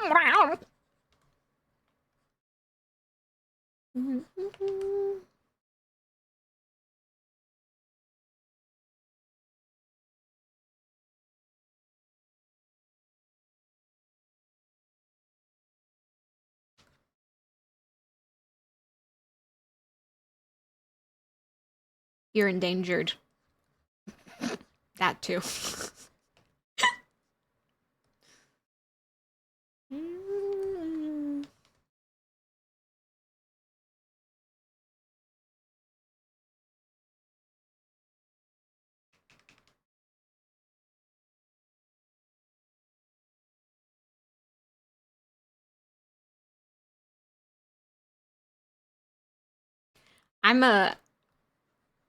I'm extremely emotional. And extremely emotionally tired.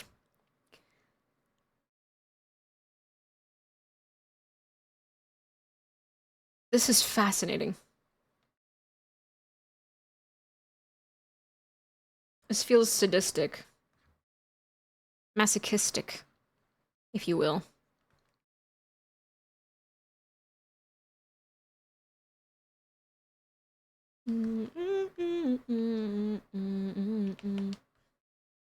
This is a very fascinating experience that I'm glad I get to take you all on with me, because I will never be able to recover from...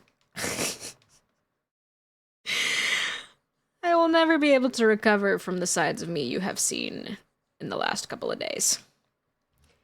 I think you're like a mystery sucker that people think is gonna be sweet because they look at the cover appearance, but then they taste you, and it's like being atom bombed by warheads.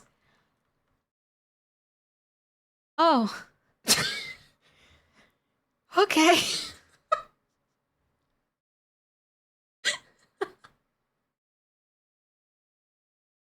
No, that's fine. No, it's fine, I get it.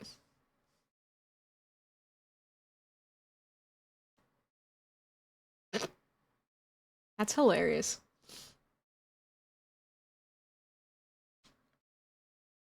Wow, what a flavor.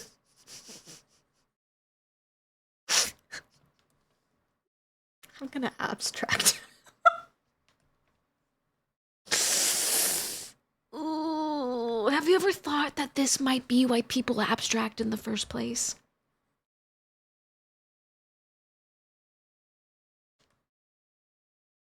I always knew you'd be a gremlin. That's fine, actually. That's fine.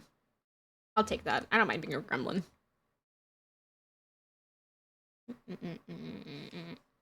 We're also not going to think about this song in the context of Jax.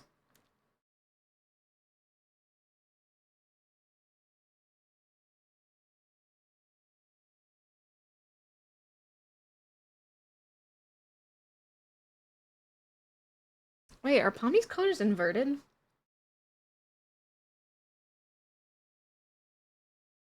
Are Pommy's colors inverted on her store sticker?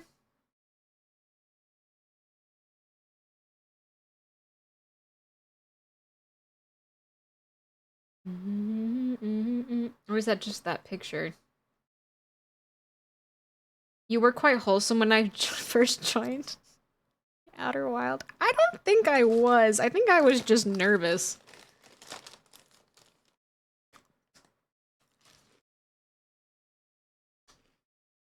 I was just too anxious.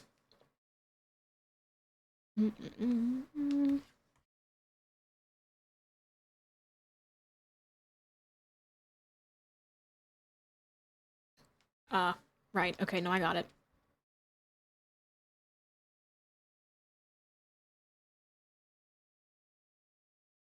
No, I got this. I'm on it. I locked in.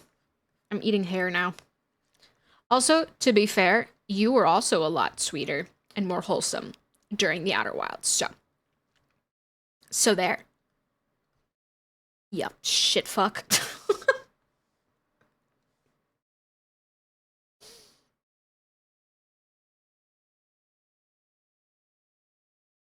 This wretched bird thing that oozes chaotic energy. Gremlins are different from Sarah. Sarah being more like the Fae in the deep woods that keeps picking up all the trinkets and media people lose. They actually come face to face with people. It's like she drank liquid sugar and excitedly talks about all the stuff she's seen and studied of the humans. But otherwise, she's very...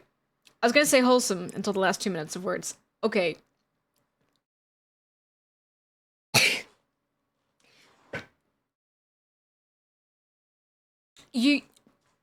I mean... Okay, but look. But listen, I mean, like, you make a good point.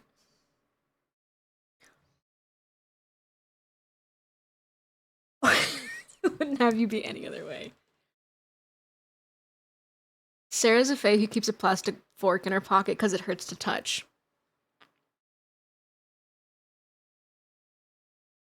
I thought it was iron. I thought fairies couldn't handle iron.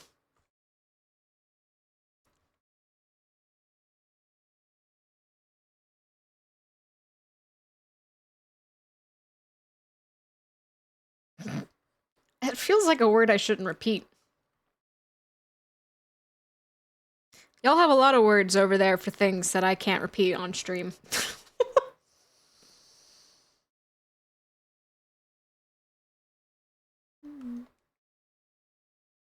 Plastic is more unnatural than iron. That's fair. Okay, then that makes sense. You all make very good points, but also, counterpoint.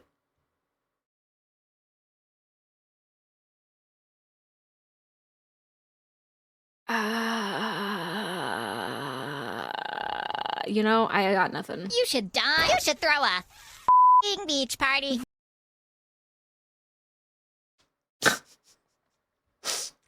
Counterpoint.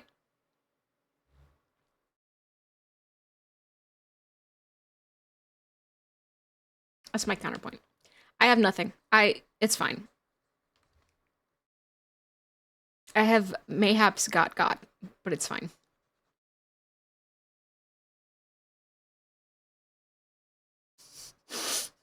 Sarah.exe has stopped working. I was realized its own existence. Yeah, it's fine.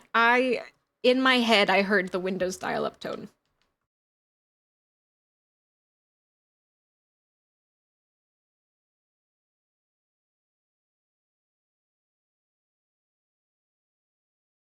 Okay, but let's be 100% honest. If I switched back to being super wholesome and kind, all of you would be like, girl, what the fuck? You'd be like, ew, what the fuck? Go back.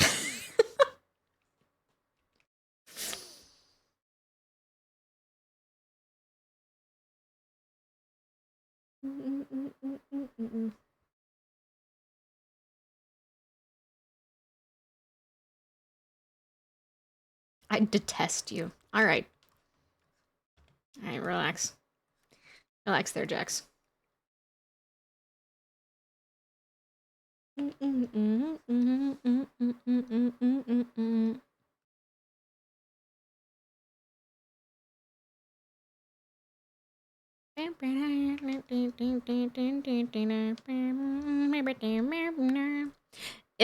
Yeah, no, it's fine.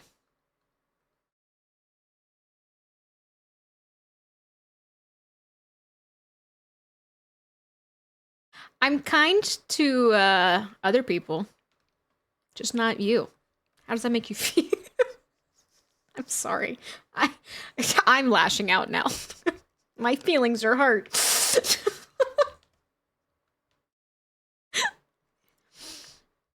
All I know is I found you during Cozy Water Park streams, and I saw the theater girl, and you pop out the fandom brain. It's fine. No, it's fine.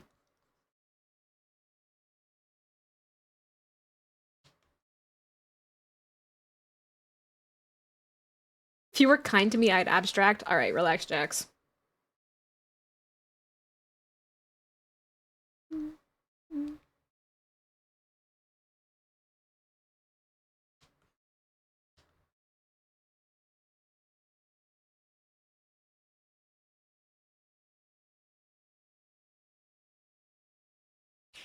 Y'all can't handle me wholesome. It would ruin your tiny little fragile brains. It's too much power.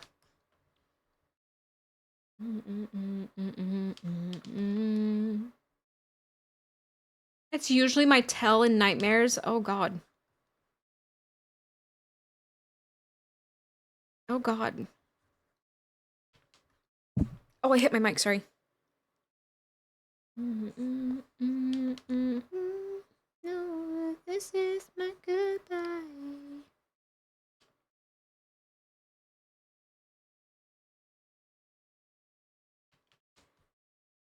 Oof, pain.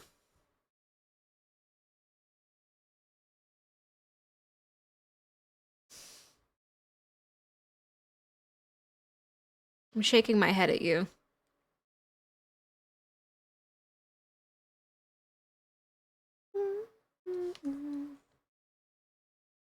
Being horrible to you is a good outlet for masking all day at work. You know...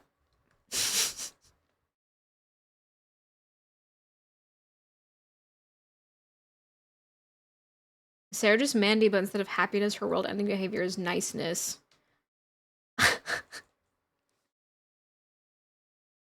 If we did a little affection addiction repeat.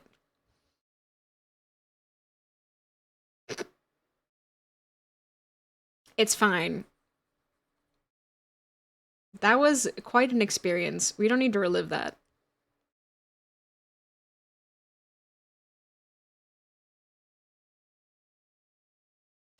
It's fine.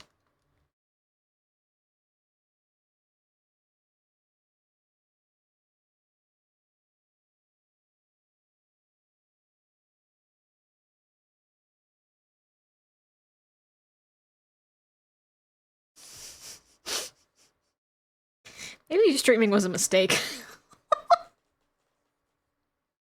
Maybe this is it. Maybe this is the end.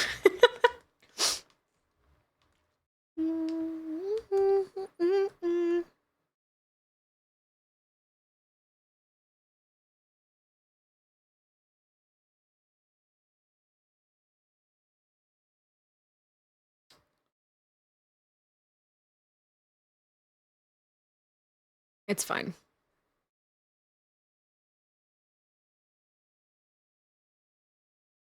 I choose to believe that it's fine. Thank you for the hydrate.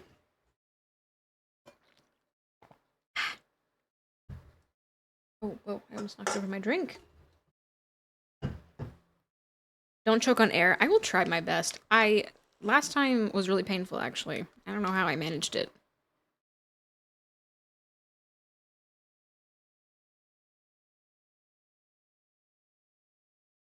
I'm having fun coloring this the old-fashioned way. This artist still colors things the old-fashioned way.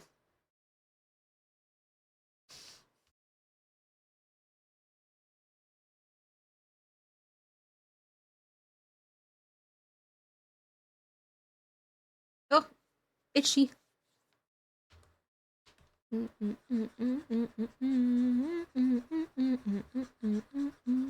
I'm making notes up, can you tell?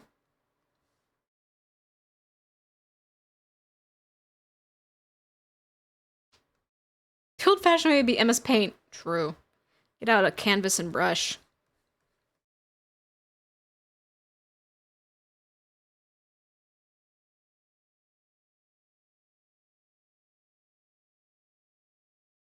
Ah, Kane, your face is in the way.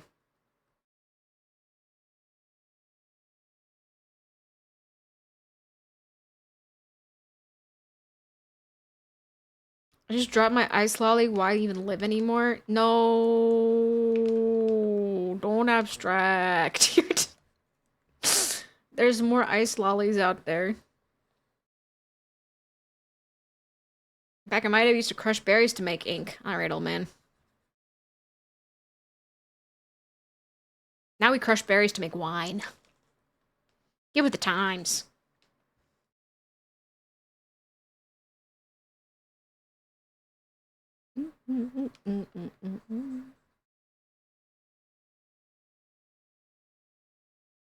Real, I'm not even that old. God, that bit. Back in my day, we fought an octopus for ink. Minecraft. Actually, wait, there's squid in Minecraft. Do octopi ink? Probably. I think the answer to that is yes. You guys need me ink. I don't like any of it. So there. Sorry, I'm lashing out again. I'm insecure. Okay. Kane.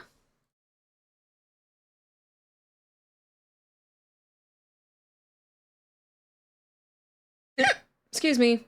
Disgusting. Disgusting. Disgusting. disgusting. Help me.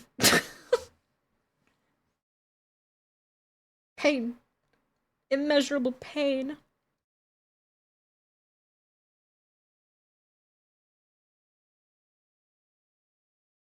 You doing okay?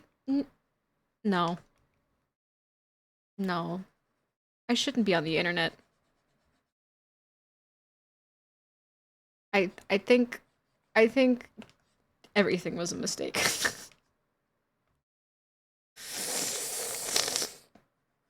I suppose I expected too much. Maybe you did, Akechi. Maybe you did.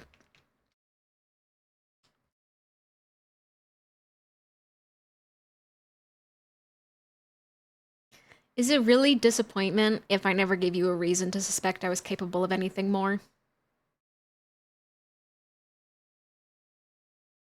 Like, at that point, it's just your fault for ever expecting anything differently.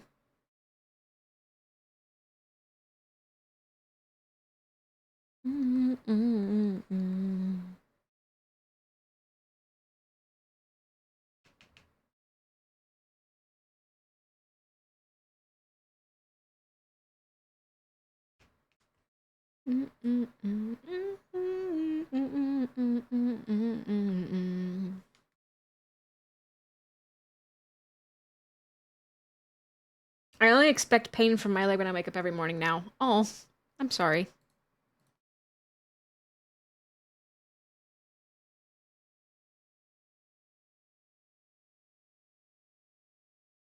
Okay, Kane.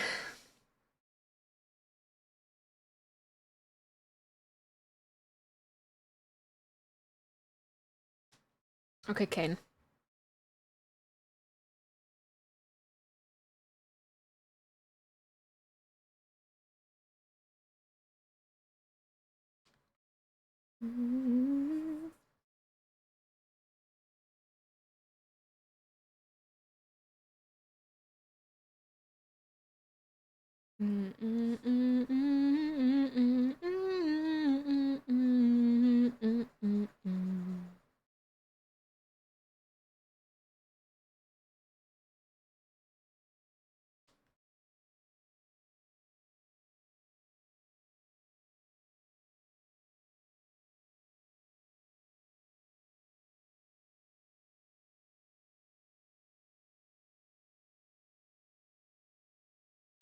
Ah!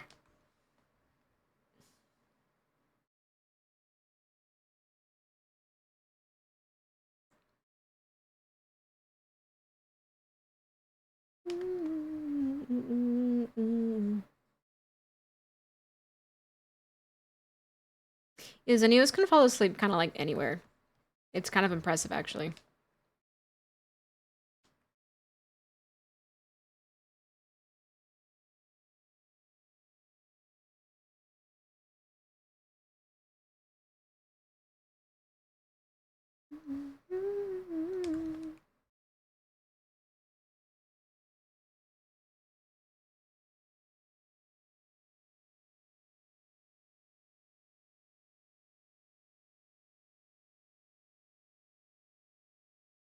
Why did I do that?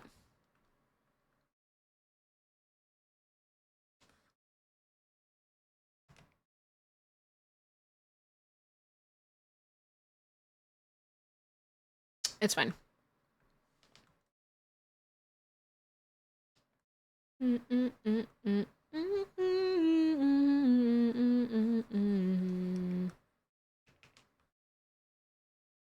I don't like it. I don't like it. I don't like it. I don't like it.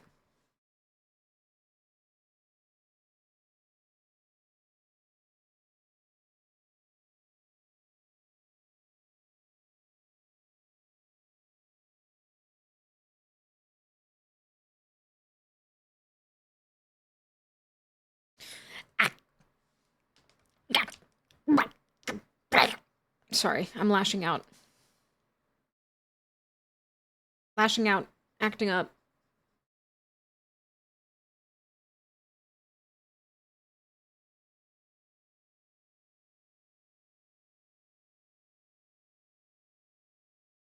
He's sleeping on the bench. I mean, honestly, valid.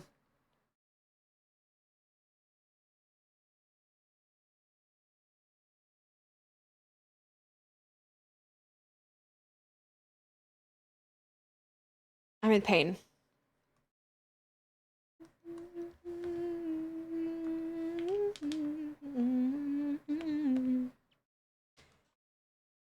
Started the reason I started manually clocking people in and out. That's kind of hilarious, actually.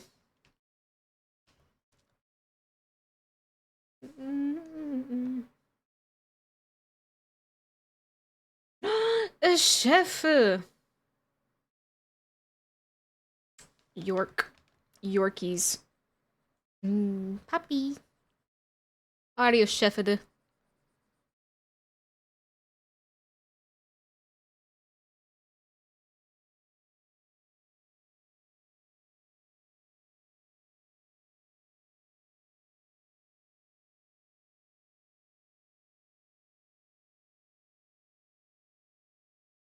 I'm so tired. I'm so sorry. I really am worth nothing after watching those episodes.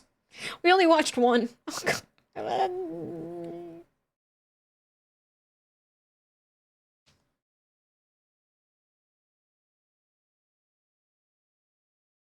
I'm like just checked out of reality. Thank you for the hydrate.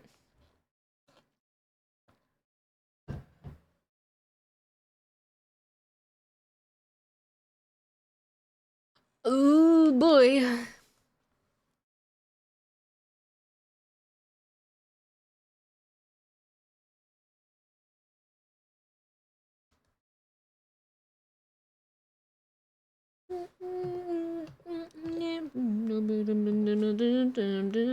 Hold on.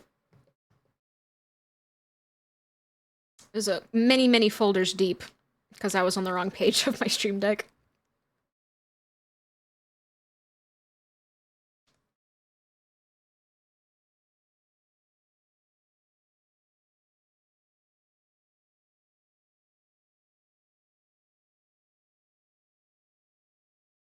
What is it, Noah?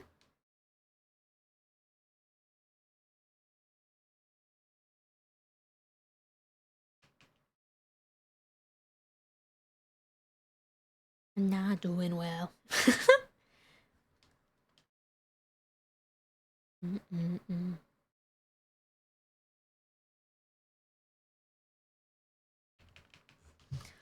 Ooh.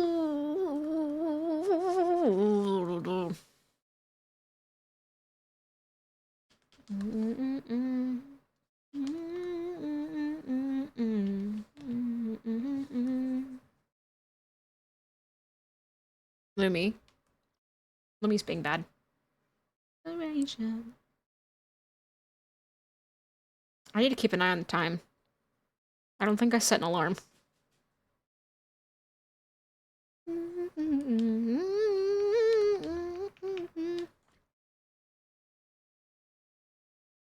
Lumi's always good? Yeah. Even when she breaks everything in the bathroom and rips the door off its hinge. The cabinet door, not the bathroom door. Well.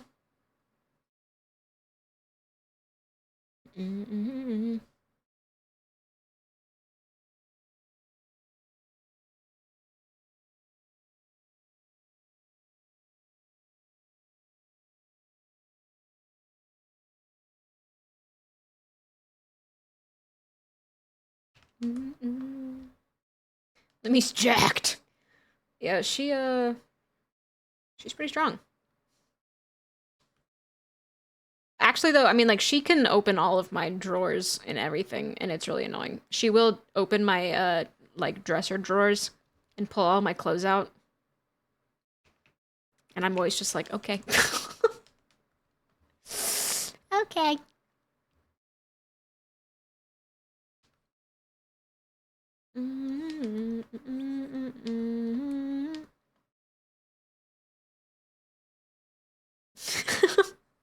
That's awful.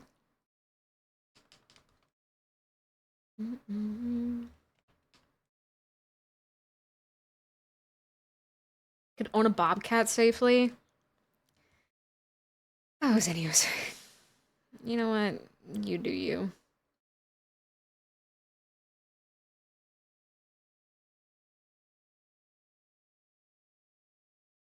Fuck the corporation.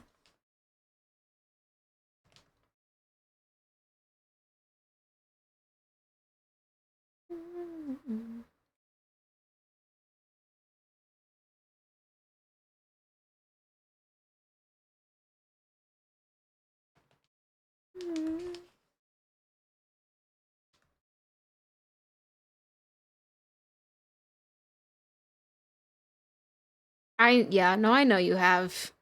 You're built different. Did this play earlier? I don't think it did. We've not played a lot of music because we've been watching the show. It might have. The only time we played music was when I was on break, so.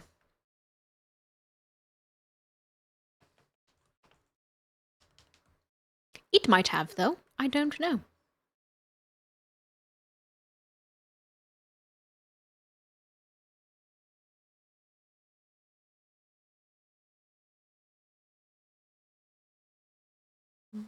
You've been drawing for like 40 minutes? Oh. Well. It shouldn't have restarted. The only reason Affection Addiction kept starting over is because it was first in the queue. And today Copycat was first in the queue.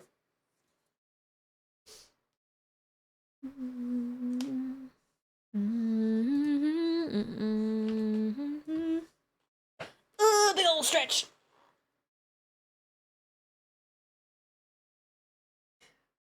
Oh, I'm like dizzy.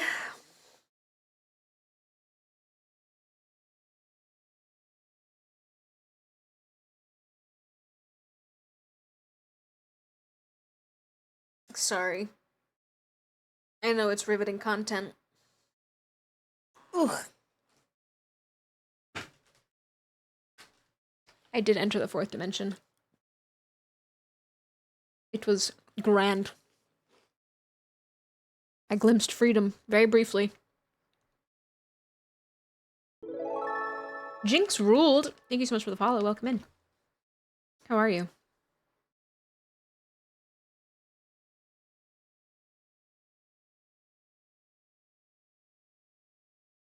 Grand circus kind of grand. Oh god. If I start actually hallucinating, if I start experiencing digital hallucinations, then we're cooked. It's over. Thank you for the hydrate.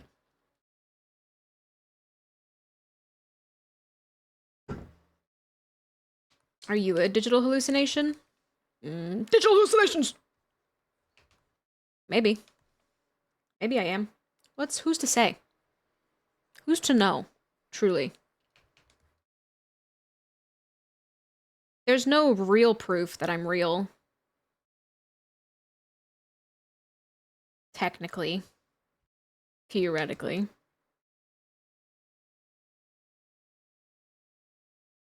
Maybe the digital hallucinations were the friends we made along the way. For real? You get some rest if that happens. I start hallucinating. I just start seeing Kane floating in the background. Could be a cat. It's true. I could be a cat.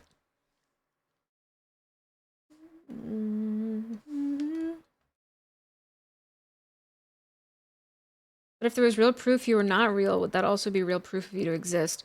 You would have to be real. No, I think real in this context means digital or, like, flesh. Maybe there's a reason I relate to the AI so much. Maybe I am Kane. Sometimes you don't even realize you've abstracted. True.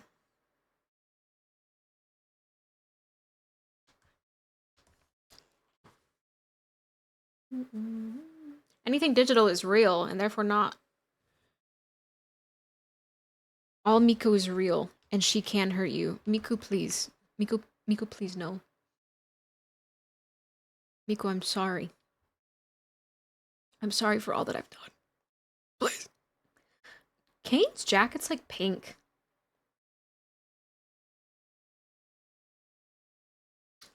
in some pictures. I think it's supposed to be red though. It just looks pink.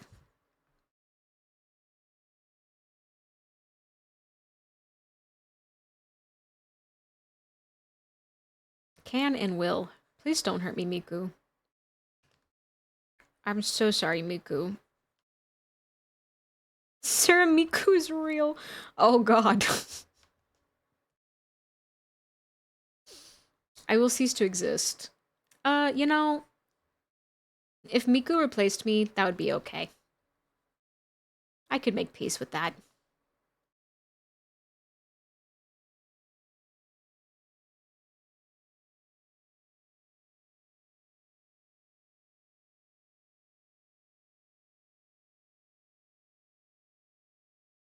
Your coattails are yellow. You're more of a Teto anyway. Honestly, I relate. I love most of these songs on here are actually Teto.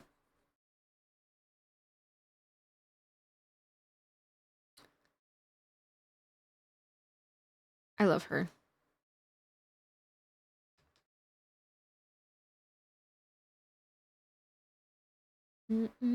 Oh no, I fucked it.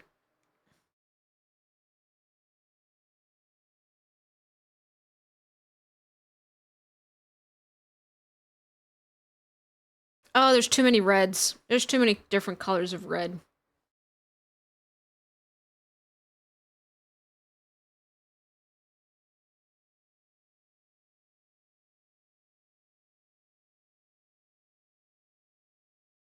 Which is how I originally found you, scrolling I heard a Teto song. That's kind of hilarious, actually.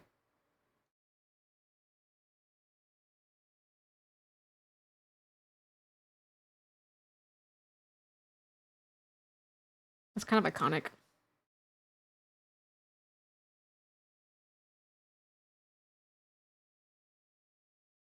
Oh, Lanta, I'm struggling.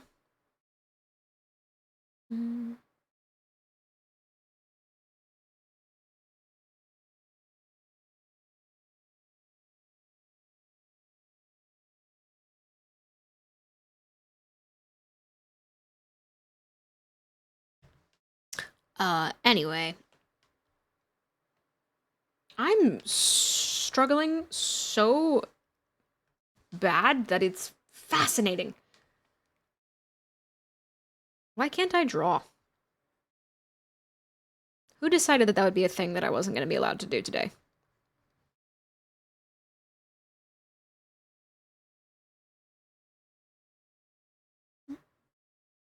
That needs to be red.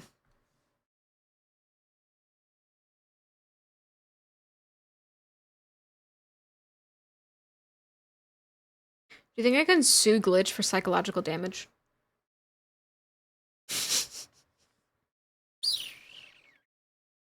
You think that would hold up?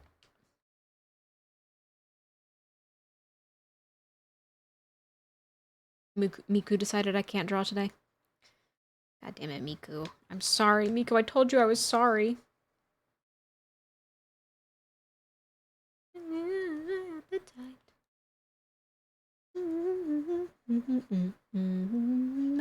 Everything inside.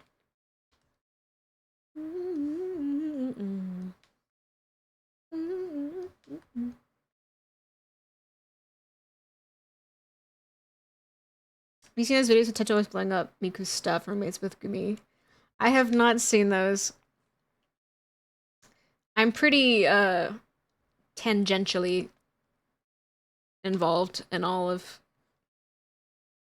that stuff. Like, I'm not actively finishing any sentence ever again, apparently, is where that was going.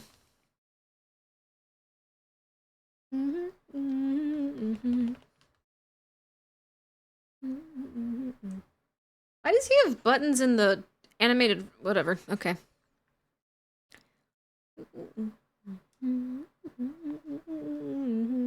Keep seeing one with Master Chief and Miku. That's awesome, actually.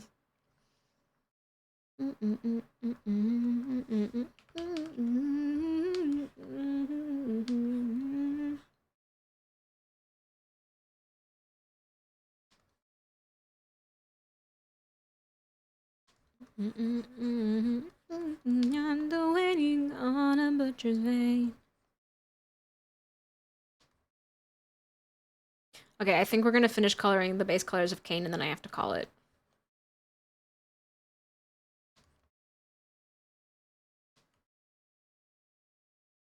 Shown to me when I was scrolling one day on a Teto kick. Always pranking Miku.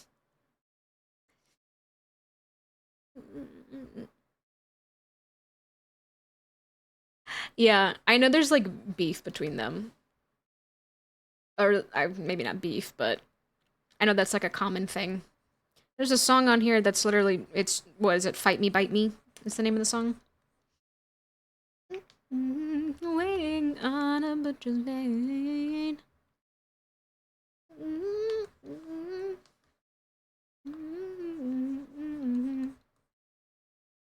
Gotta go now. Thanks for stream today, Shipbird. Thanks for hanging out, Duke. Yeah, we're gonna end here pretty soon. I'm gonna try to do the other episodes, yeah. We're gonna try to do episode 6 tomorrow. Waiting on a butcher's vein.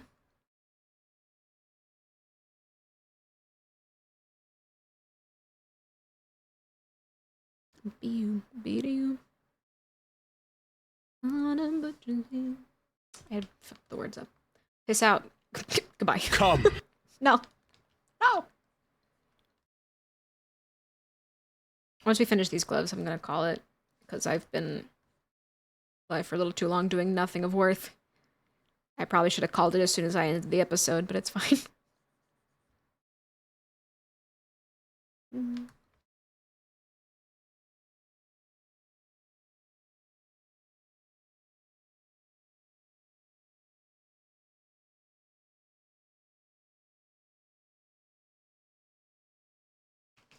Cool. Oh, those gloves are a little too white, actually.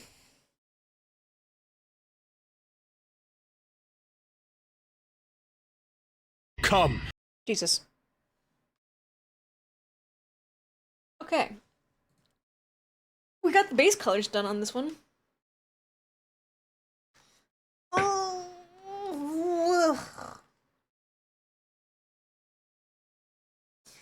Sorry.